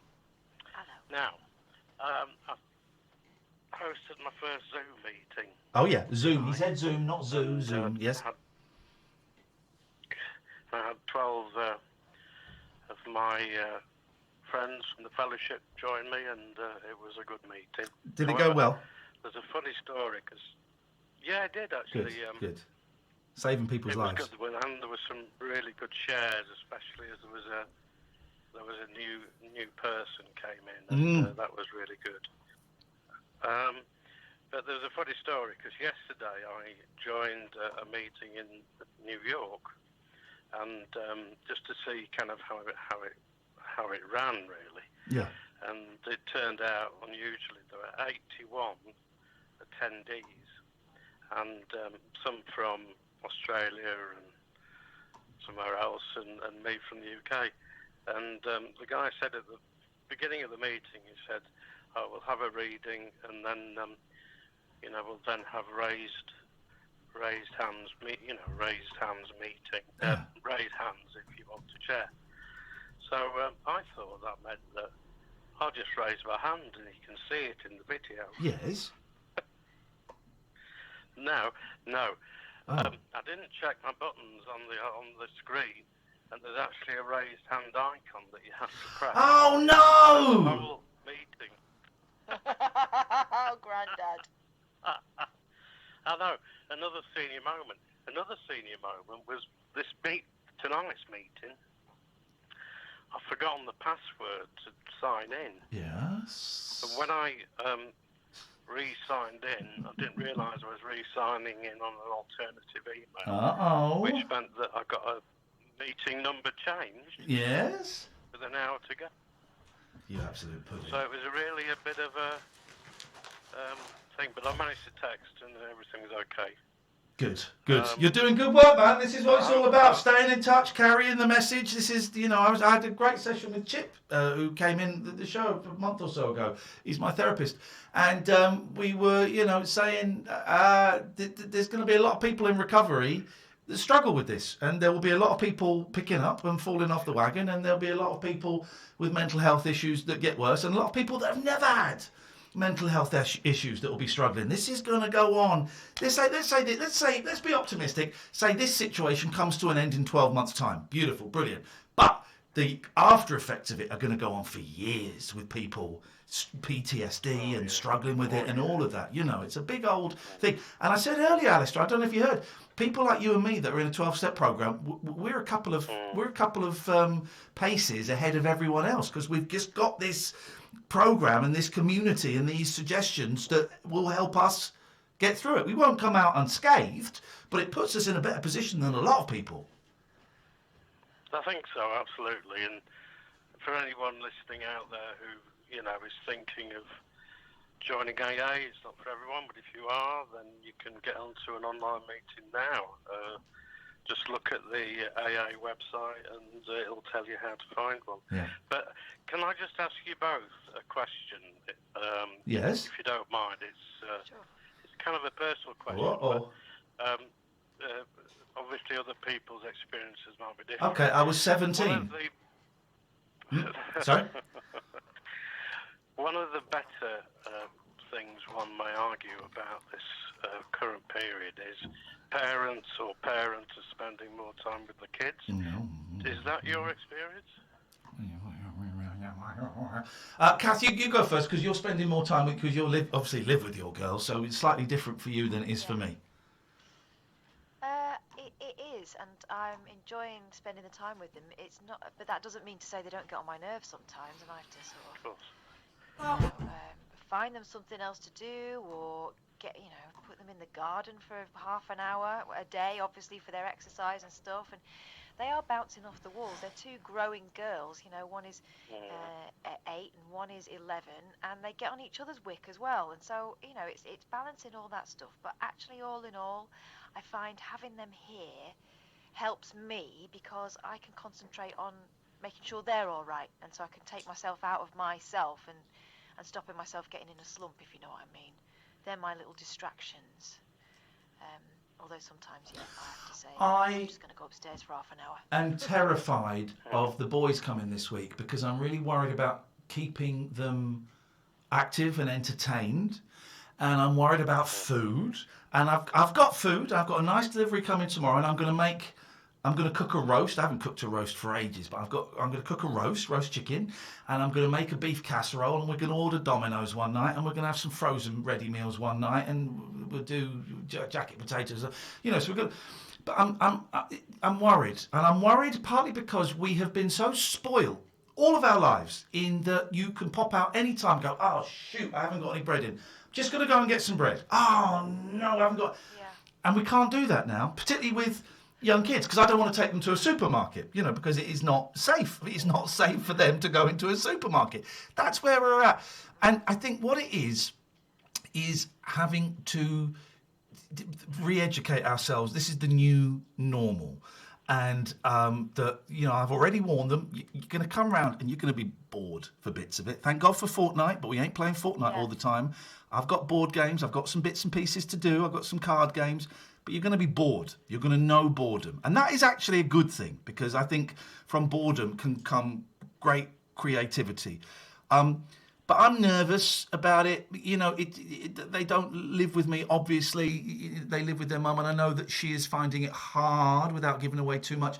But she's coping brilliantly. It's different. But also school is there. School is there for more than just teaching kids. It's to also, you know, get them to interact with other people. It's also to give the parents a break. So it's different. I don't know. I kind of keep thinking this is their equivalent of, I've forgotten the word. What was the word when they used to send kids off in the war? Being evacuated. Evacuated. This is their equivalent of being evacuated. Yeah. You know, it's different. Probably not as intense. Probably not as distressing. But this is their thing that when they will tell their kids about. And, you know, like my nan would tell me about being evacuated, and you go, yeah, whatever. They'll tell their kids about it, and their grandkids go, well, there was 6 months when we couldn't go to school. You know, schools were closed because it wasn't safe, and we couldn't go to the shops. Imagine in sort of 20, 30 years' time, when their kids or their grandchildren are saying things like, oh, I'm bored. You don't know boredom. You don't know when you've got it good. Alistair, listen, They'll be right. Alistair, I'm going to move on. Thank you, but stay tuned because you're going to like this bit. Thank you, mate. Nice to talk to you. David, stay there. We're going to come to you in a bit. 0344 499 1000. Let's have a quick break. Then when we get back, speaking of kids, one of Catherine's children has made something very, very special for you, dear listener. This is Talk Radio. Talk Radio. Listen to Raj go. Polyrhythm, paradiddle. A drum solo so epic, he nearly forgot his mum's birthday back in Delhi. Good thing Raj has Western Union on his phone and can send money quickly online. Download the app today. This service is provided by Western Union. FX gains apply. With Vodafone's 6-month half-price and limited SIM-only offers, you can get unlimited data from just £11 a month. Wow, that's actually really good. What are we done here? I need to get one for myself. With 50% off unlimited data plans on the UK's best mobile data network. Ready? Vodafone. 2 megabits per second and 10 megabits per second speed cap apply to unlimited plans. Contracts apply. Offer ends 30th of April 2020 and available on 24-month SIM unlimited plans only. For Hang in there, Toby. Hang in there, my friend. If you're trying to book a British Gas engineer, please bear with us. We're doing everything we can to help keep your home working. We'll prioritise those who are most vulnerable. So if your boiler's playing up, please check out our troubleshooting tips online. As it might be something small you can easily fix yourself. Such British Gas, here to solve. Late night, Ian Lee on Talk Radio. Boyley, why don't you tell us what Little One's done for us, and then when you're ready, I will hit play. All right, then. I think this is the fourth one of these that she's done, but she did a few in quick succession last year, maybe the year before, and then life got in the way. Well, she's got plenty of spare time now, and I suggested she might get back in the habit. So, at the lower schools, the junior schools, some of the kids are learning about mindfulness and meditation, and I asked her to explain it to me. And, excuse she me, did it sorry. So well, I got her to make her own. And so she's made you one, and I don't know, maybe it'll help. It's 3 minutes, yeah, she tried her best with it. So here's a little bit of meditation from her.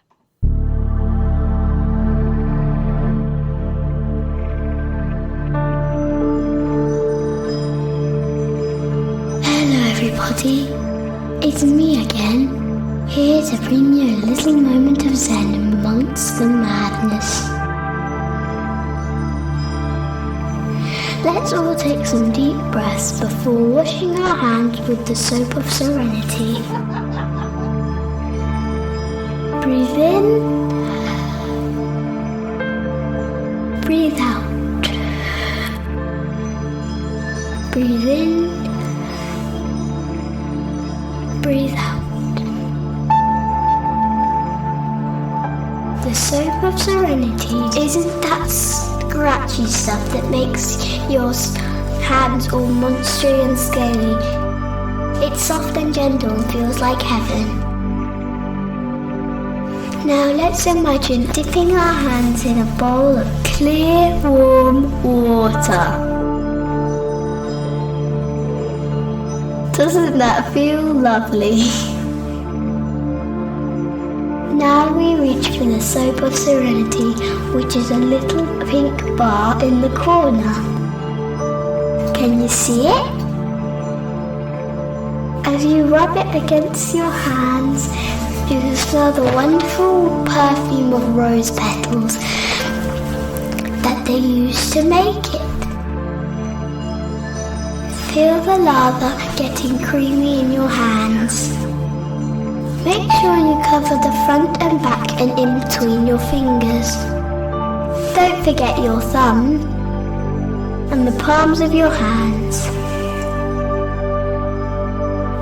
Some people think we should sing happy birthday twice, but I think we should concentrate on our breathing, don't you? Breathe in, breathe out. Breathe in, Breathe out. Breathe in. Breathe out. Each time you breathe in, you smell the roses. Isn't that lovely? Now our hands are nice and clean. We should put them back in the nice warm water to wash the soap off. Again, breathing in and out. And in and out.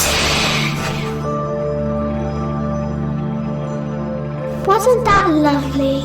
Why don't you use a blue fluffy towel to dry your hands? And for goodness sake, don't touch your face. Well, that's the end of this guided meditation. I hope you found it useful and your mind is nice and empty. I know mine is.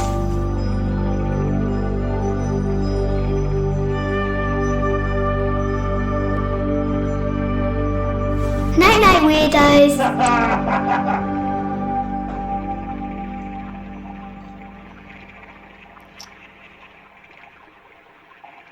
Cool, clean water.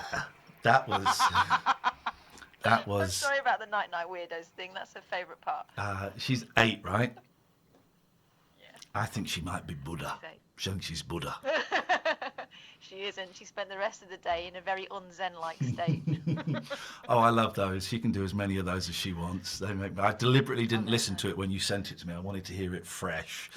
And I love it. I love it so much. She's got such a naughty little tone about her. Tell her thank you very, very much. Let's go. We've got... let's go to David before we go to Dave. This is the Dave hour of the show. Let's go to David. Good evening, David. Good evening, Ian. Good evening, Kath. You all right? Good evening. Kath, do you want to ask... Hang on a minute, David. Catherine, do you want to ask the question about the phone? Oh, you're not on answer phone. Speakerphone, are you, love? I am. Do you want me to knock it off? Come closer. Knock it off, David. Put your mouth near the hole. Can you hear me better now? Beautiful. Can you hear me, mother? I can, What you got for us, David? What I'm going to say, Ian, have you been on TikTok? I've seen a good one on TikTok today. went into a supermarket. Yes. Right, and it says to a woman, this car's blocking me in, right, and you get a registration number, and registration number finished in BJ, so you can imagine what it was, can't you? The registration number was what? Finished in BJ, last 2 letters were BJ. Like blowjob? Yeah, correct, yes. Blimey. It was, and she read it out about 3 or 4 times, never realised what she was saying on PA and that. Outrageous. What are you doing on TikTok, David? I went on TikTok and it gave me a migraine. I couldn't understand it. Oh, they have some good things on it, right? Like what? What have you seen on there? Well, that's one example. Right. I'm not looked. I can't remember them all, right? But I usually go on YouTube and listen to Bernard Manning. Do you like Bernard Manning? It's not really my cup of tea. I've met Bernard Manning. Yeah, I've met him. Yeah, well, he was a joke machine. I did The Weakest Link with Bernard Manning. Yeah, I didn't know that. I didn't know you did that one. Yeah, I've met him. He was, a nice enough bloke. He's funny. He was hilarious. Mate, Chubby Brown is. Have you Chubby Brown? Oh, I don't like Chubby Brown quite. I'm not a fan of. He swears a bit too much. He likes the C-bomb a lot, doesn't he? Chubby Brown throws the C word out. He does, yeah. That's trouble with him. But he's quite Just like popular, Catherine. isn't he? Kath is always chucking the C-bombs, David, and so I don't need to hear it anymore, if at all possible. How are you doing, mate? Are you all right? I don't know. But are you coping with this then? Up and down. Staying in there? Up and down. I don't mind the staying in so much, it's kind of my lifestyle. But sometimes I get very scared about what's going on, and I get fearful. I know what you mean. The thing is, 90% of us could get it. You know what I mean? It's a lot of people. That 8 out of 10. But they also think that out of those people that get it, some of them won't even know that they've got it. A lot of them won't even know that they've got it, and most people will have very mild symptoms. So, you know, well, yeah, I try and avoid the numbers because it gets very confusing for me if I start thinking about numbers, then think about the size of the world, and then all of that stuff. Do you know what? I'm probably going to be all right. And if I can be completely honest, I'm making more money than I was 2 months ago because I'm saving £100 a week on petrol. So I'm actually profiting out of this in a weird way. And generally I'm okay. Right this second doing the show, boom, I'm all right. But I was scared over the weekend, David. How about you? Well, it's a bit frightening, isn't it, when you think about it? But like I said, there's a mild strain and the severe strain. If you get the mild strain, you're okay. But get the severe strain, it's I don't know if it's. I know there are 2 strains. I don't think it quite works like that. But I don't think there is a mild and a severe. I think it's just. It depends on your fitness. It also depends. David, thank you so much. 0344 499 1000. I read we don't want to talk about it too much. I'll read about a pervert in a minute. I read an interesting thing that John Ronson tweeted, and I don't know. No, I don't know if this is true. So I'm not gonna. I'm not gonna say it. But it was interesting. But I'll tell you privately, Catherine. But we're not in the arena of spreading rumours. Catherine, say hello to Dave for me, please. Hello, Dave. Hello, Kath. I think I'm going to read social services. Oh. The soap of serenity. The soap of serenity. You're telling me washing is on her mind. She's sitting upstairs listening to Frank Zappa records. Don't. I mean, it's a matter of time, frankly. It's a matter of time. Yeah, I got really angry earlier on at one of your callers. Was it Barry from Watford? I do apologise. We won't let him call again. I promise, mate. I'm sorry. It was David Babcock and his wife in a Hoover bag or whatever it was. No, it was the guy who said that it was going about the NHS workers aren't really looking after old and disabled people.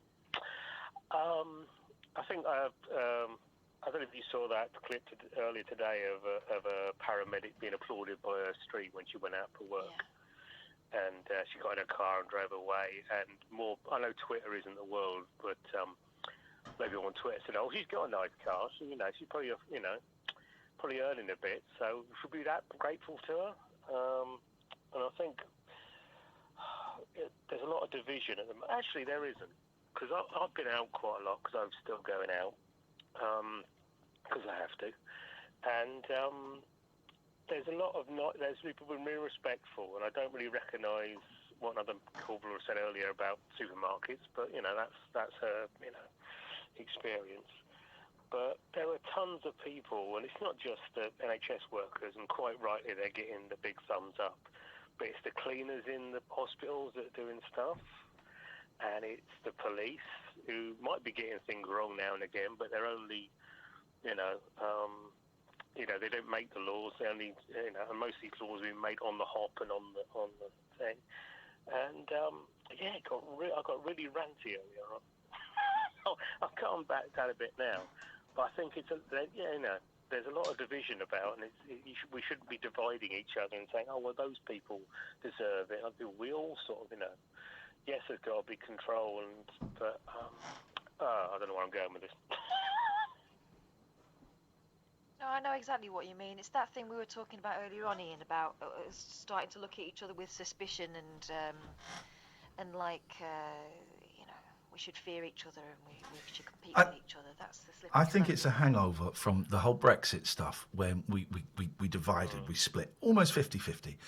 And it got very, very nasty and it got very, very toxic. And I still see some of the people who were very, very angrily adamant that we had to leave Europe. The very aggressive people are now, some of them are being very aggressively anti-police, this is a serious condition, Some of them are very upset at the laws, the rules that have been put in place to protect people, calling it out as a conspiracy, calling it out as a way to control us. It's no worse than the flu. The police are being heavy-handed. And all right, there may be a few situations where the police are being heavy-handed, but this is new for them as well. Who knows? There may even be one or two of them that are getting off on it. Who knows? But this is a new situation for them, and the rules, they are quite vague. There is no specific, set of instructions they can follow, and they are putting their lives at risk by trying to break up people that are doing stuff. And do you know what? If a copper tells you to move on, do it now. Do it. Make a complaint later. Maybe go home and make a complaint. Or in 6 months, 12 months' time when this is done, look back and go, well, was that heavy-handed? Or, if a copper tells you to move on now, you might as well just move on. That's me, and I always do what coppers tell me to do anyway. I'm one of those people that I question them now, but I have an inherent respect for coppers. That's the way I was brought up. It's not completely unquestioning as perhaps it was, but I respect them. There are still people that want to create division, but I think it's smaller than Brexit. I think it is a minority, and I don't know, Dave. It's a really weird moment in human history, and loads of people have pointed this out, right? If loads of people die, it'll be what a disaster. Why did this was handled awfully? If not many people die, or not as many as we've been told might die, it won't be. They'll go, oh yeah, well, it was all a put-up job. It was all a put-up job. It was a left-wing conspiracy. It was, it wasn't as bad as we were told it was. You can't win. Do I think they're handling it brilliantly? Not really, but they certainly handle it better than bloody Trump is, who seems to want to kill hundreds of thousands of people. That's insane. Here's the thing, and I'm not going to say that on the radio, but it's nuts. And I know. Get this, Catherine. What are you now, David? What did you got a document saying you're a vital. I'm a vital part of protecting the public service. Because we're always going to need middle-aged men to talk about vinyl. We're always going to need that, Dave. Yeah, that's all I go in there. I say, oh, have you seen the latest, reissue that they're putting out? But thanks for playing We All Stand Together. It's good, isn't it? Because that was that, and that still is a thing that people beat McCartney around the head with. Yeah. They say, oh, what's he going to play, the Frog song? And I think if it wasn't for the video, people would just treat that song as the absolute piece of genius it is. Oh, it's better than Eleanor Rigby. Oh yeah, this is the man who can't read music. Yeah. Taught himself to play the guitar, and he's writing stuff like that. Oh, it's stunning. The strings on that, the choral stuff. It's astonishing, and it's just one of those things that. Another thing that really annoys me is people who just beat you around the head with that. That to have something like that as the thing you've done wrong. That people wish they had something that good in their back pocket. But. There you go. People won't recognise that it's genius. That song is genius, and people won't recognise that until he's dead. I'm afraid, and I don't. I'm not wishing that on him. When he's dead, people will go, maybe it's time to reevaluate the Frog Chorus. No, listen to it now. It's flipping brilliant. It's better than Eleanor Rigby by a country mile. It's unique. Imagine releasing that as a pop single in the mid '80s. What a bold choice. On his uppers a bit, wasn't it? Yeah, really. Yeah. Popularity-wise, and thanks for playing the Rick Moranis track earlier on. Was that you that pointed me in the direction of that? Yeah. Thank you, mate. Thank you. Yeah, so it sums it up perfectly where we are. Dave, nice to talk to you, mate. Take care. 0344. See you, mate. 0344 499 1000. Let's have a quick break. This is the Late Night Alternative, weeknights from 10 with Ian and Kath on Talk Radio. Online, on DAB, and on the Talk Radio app. Ask yourself if you are doing the right things. Talk Radio. Looking for a new car? With the new Mercedes-Benz online showroom, you can search and compare every new car in stock today. Why not start with all the cars with space for the kids and their stuff? Then pick out something sporty that makes you go, wow. So you like the A-Class? Select all those that fit your budget, then look through the latest offers. And before you know it, you've found the one A-Class that's right for you. Search Mercedes-Benz online showroom today. You're just the one I've been looking for. 'Tis I, One Sheet. Spring is here, and it's time to dust. Those filthy cabinets are a must. For windows that need a wipe, or muddy paws, anytime. Wipe those shades or the blinds. Open them up. It's time to shine. Plenty can be your sponge or squeegee to make spring cleaning easy peasy. So, remember, whatever the event, One Sheet does plenty! This week at Tesco, large Easter eggs are 3 for £8. And we've got a large choice too on all your favourite brands, including Terry's Chocolate Orange, Cadbury's and Maltesers. A 3 for £8? Why shell out more? Tesco. Every little helps. Available in the majority of larger stores and online. Delivery charges may apply until 13th of April. Talk Radio. Supporting you through the lockdown. We stand shoulder to shoulder with our people and our businesses. Unparalleled radio for unprecedented times. You have the chance to save a life. Stay at home, protect the NHS and save lives. Online, on DAB and on the Talk Radio app. Talk Radio. Late night, Ian Lee on Talk Radio. So, I've been avoiding newspapers. I haven't read a newspaper since we've been doing the show from home, Kath. And do you know what? There may have been a few shows before that when we were in work and I wasn't reading newspapers. But I was out today. I went to the petty station. It was a vital journey. I needed chocolate. I had to have some chocolate, man. I had to have some chocolate. And I thought, I'm going to buy a newspaper. So I bought the Sunday Sport that was still out from yesterday. Is that a newspaper? That's more of a comic, isn't it?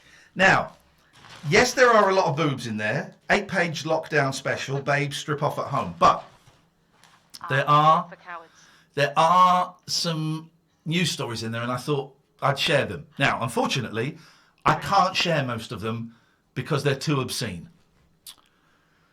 The one about Harvey Weinstein and getting coronavirus, there is a conspiracy theory he may have done it deliberately. I can't tell you why. But I've got a couple of the stories I can do. 0344 499 1000. Here's a story from the Sport. PM, we need Brave Phil at Cobra meetings. Brave TV star is drafted in to support government during these difficult times. Coronavirus victim PM Boris Johnson has invited Brave telepresenter Philip Schofield to attend Cobra meetings to help advise the government on how to be brave during the coronavirus. Brave Phil, 57, who bravely came out as a gay last month, will also advise... Will also advise ministers on how to persuade the country to be brave as the death toll soars. A government source said, the PM was slightly concerned that as the virus reaches its peak in a couple of weeks, there may be a few wobbles, both inside the government and in the country as a whole. The last thing the nation needs right now is ministers leaping from their office windows in Whitehall, gibbering about Armageddon with their underpants on their heads. So he asked the cabinet, who's the bravest man in Britain? There were a few suggestions which were all considered and rejected.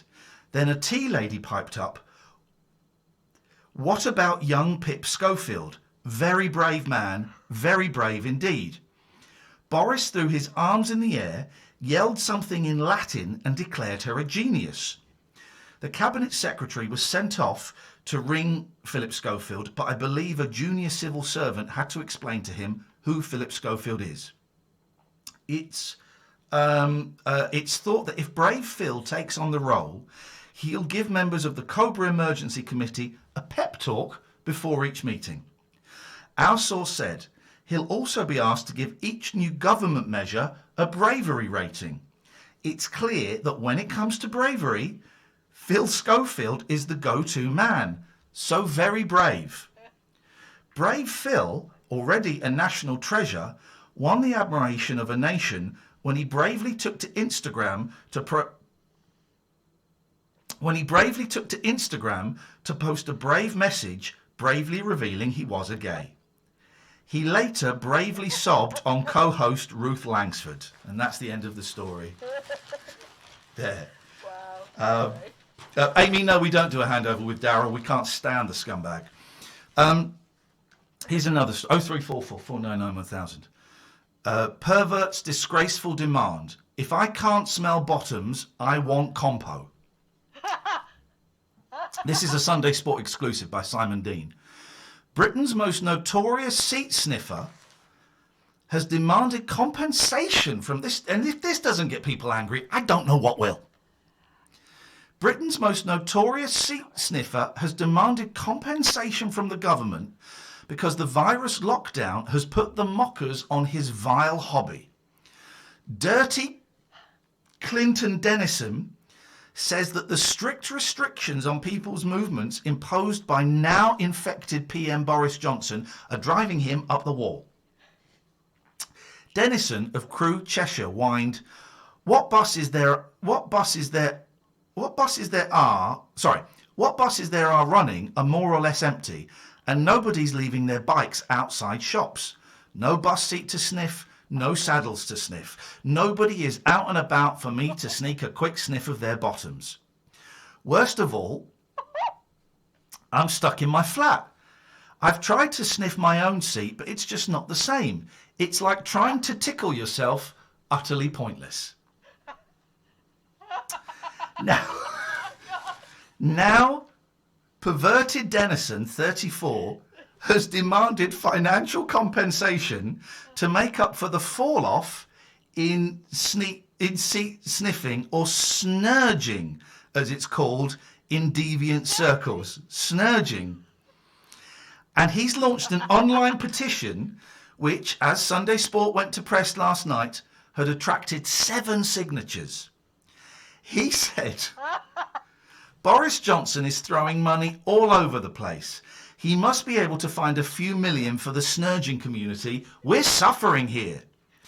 Dennison even claimed the PM was deliberately snubbing snurgers because of an altercation last year. He said Boris had just got out of his official car. He'd only just been made PM. And I ducked in for a sniff of his still warm seat. He said something like, well, gosh, that's a bit rum, and tried to pull me out of the vehicle. There was a bit of a scuffle before his security men waded in. They said I was lucky not to get shot. Boris has it in for us snurgers. That is broken Britain right there. That is it, and that is those are the only stories. No, Roger, I've read some of the other stories on my Twitch stream, and none of the other stories, I'm afraid, I'm allowed to broadcast on. It's the best. Oh my God, it's the best. It's the best £1.20 I've spent in ages. Honestly, I felt so low yesterday, and I was reading that, and I was tears streaming down my face. I was reading that. It's like Viz. It is like Viz.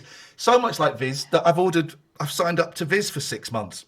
Thought, why the hell not? Have you? Yeah, I have actually. I have. It reminded me of Viz so much. I thought I might as well subscribe to Viz. I might subscribe to the Sport. It is a work of art. 0344 499 1000 is the telephone number if you want to give us a call. Catherine, have you brought anything to this party? Because suddenly it was 9:45. I thought, oh shoot, I haven't done anything. I haven't got any preparation.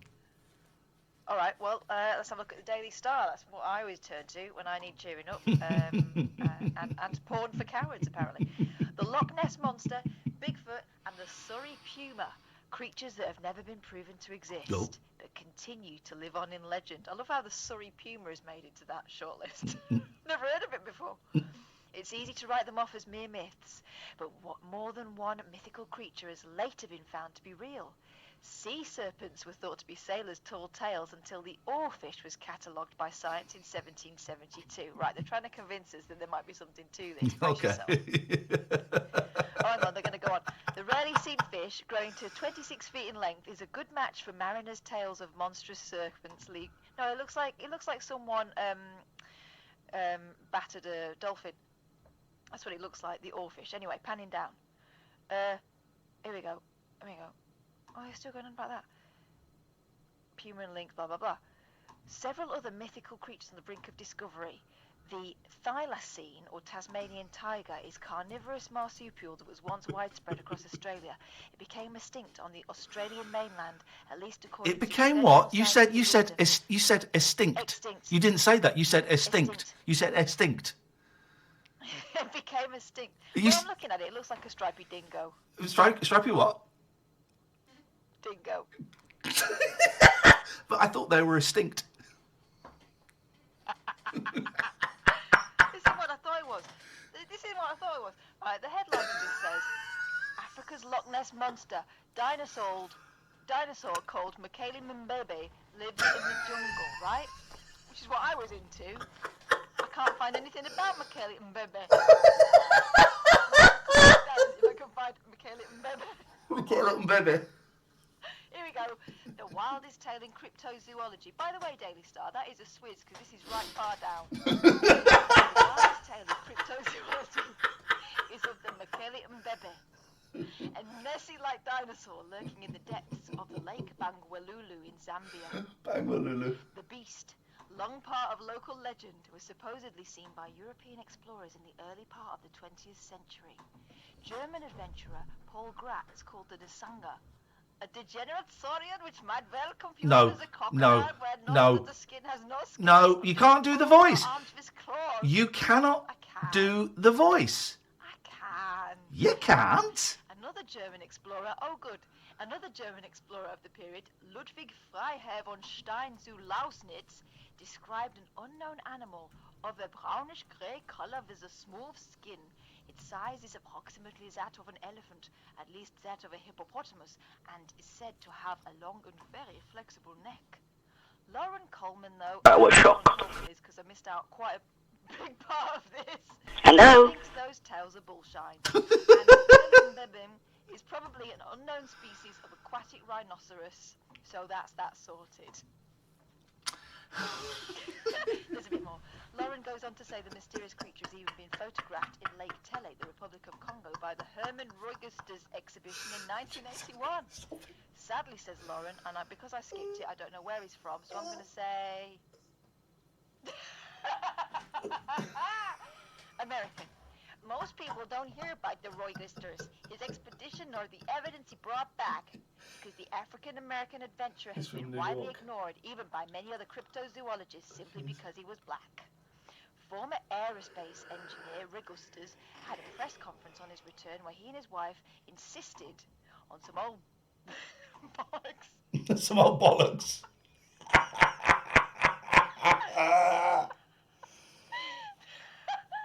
They observed a dinosaur-like creature on several occasions in late October and early November when they were accompanied by officials from Ghana and the Republic of Congo. Yes. Unfortunately, the weather conditions were so poor that the one photo of the creature, about the size of two hippos, that they snapped is very out of focus. Oh, there's a surprise. Nevertheless, said Registres, we're not placing the whole importance of our expedition on a couple of seconds of possibly photographing the animal. No, I bet you're not. The truth of the Mekele Mbebe is so mixed up with local legend that it's hard to be sure what the grain of truth at the centre of the story might be. I think I might know. A local pygmy village You're making me laugh so much. They killed a Mekele Mbebe that was preventing them from fishing in 1930.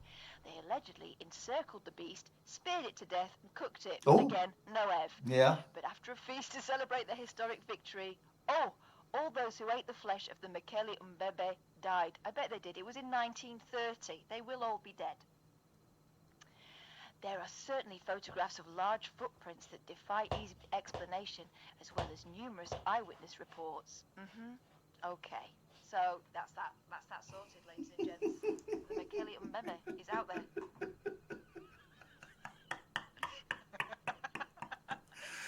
Story again. I love it. That story again. I've gone a little bit hysterical with this. We've got another. Listen, we've got 6 minutes.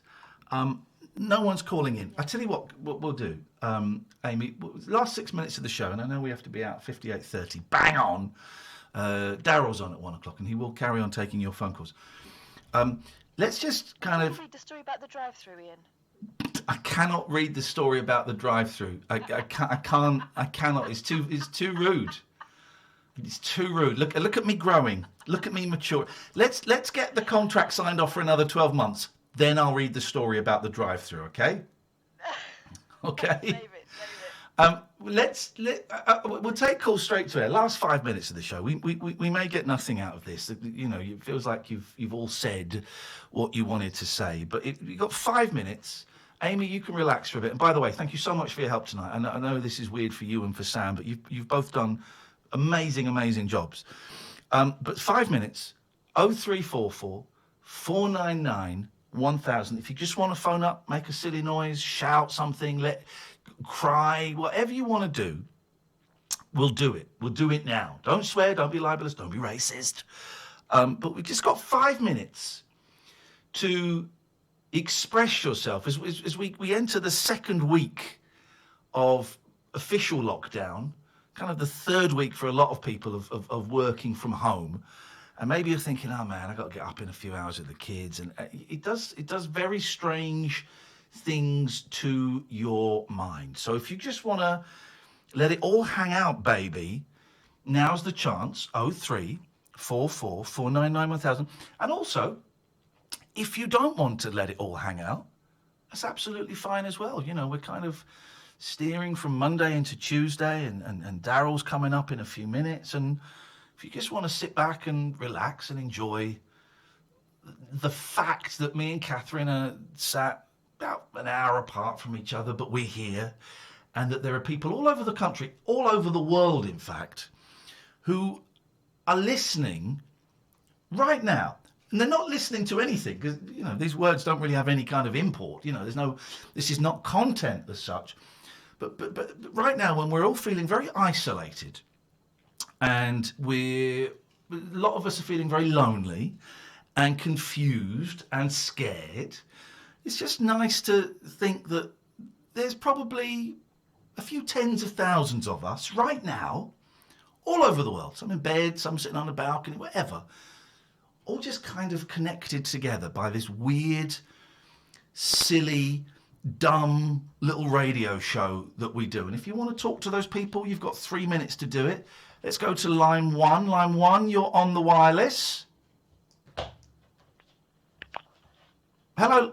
Good evening, line one. Hi. Good evening. My name is Martin.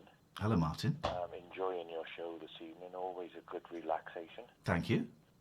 And just needing to say, I'm a guy that has run a small business for some 45 years, and tomorrow we shut due to this hideous virus situation that we all find ourselves in. I'm really sorry, Martin. And it's the first time that we've had something along those lines that is outside our control. We have 10 guys we look after normally, and the balance between staying working and the pulls of being safe have been inordinate.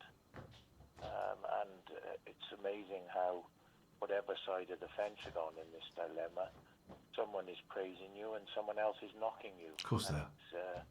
It's a very challenging situation for all, I think.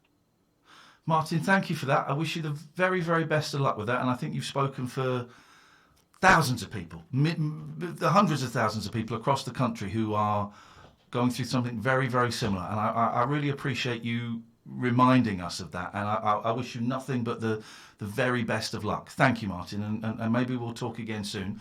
Line 3, you're on the wireless. You're on the air? Yep, you're on the air. Am I allowed to give my own radio show a little plug? Do you know what? Go on, why not? It's a music program. It's 1 hour long. It plays a little bit of rock and a little bit of classics. It's called The Alan J Show. It's on Twitter and Facebook if you want to go and listen to it. Thank you very much indeed. It's on Twitter, guys. Let's go to line 2. 2, you're on the wireless. Hello? Hello? Yeah, you're on the air.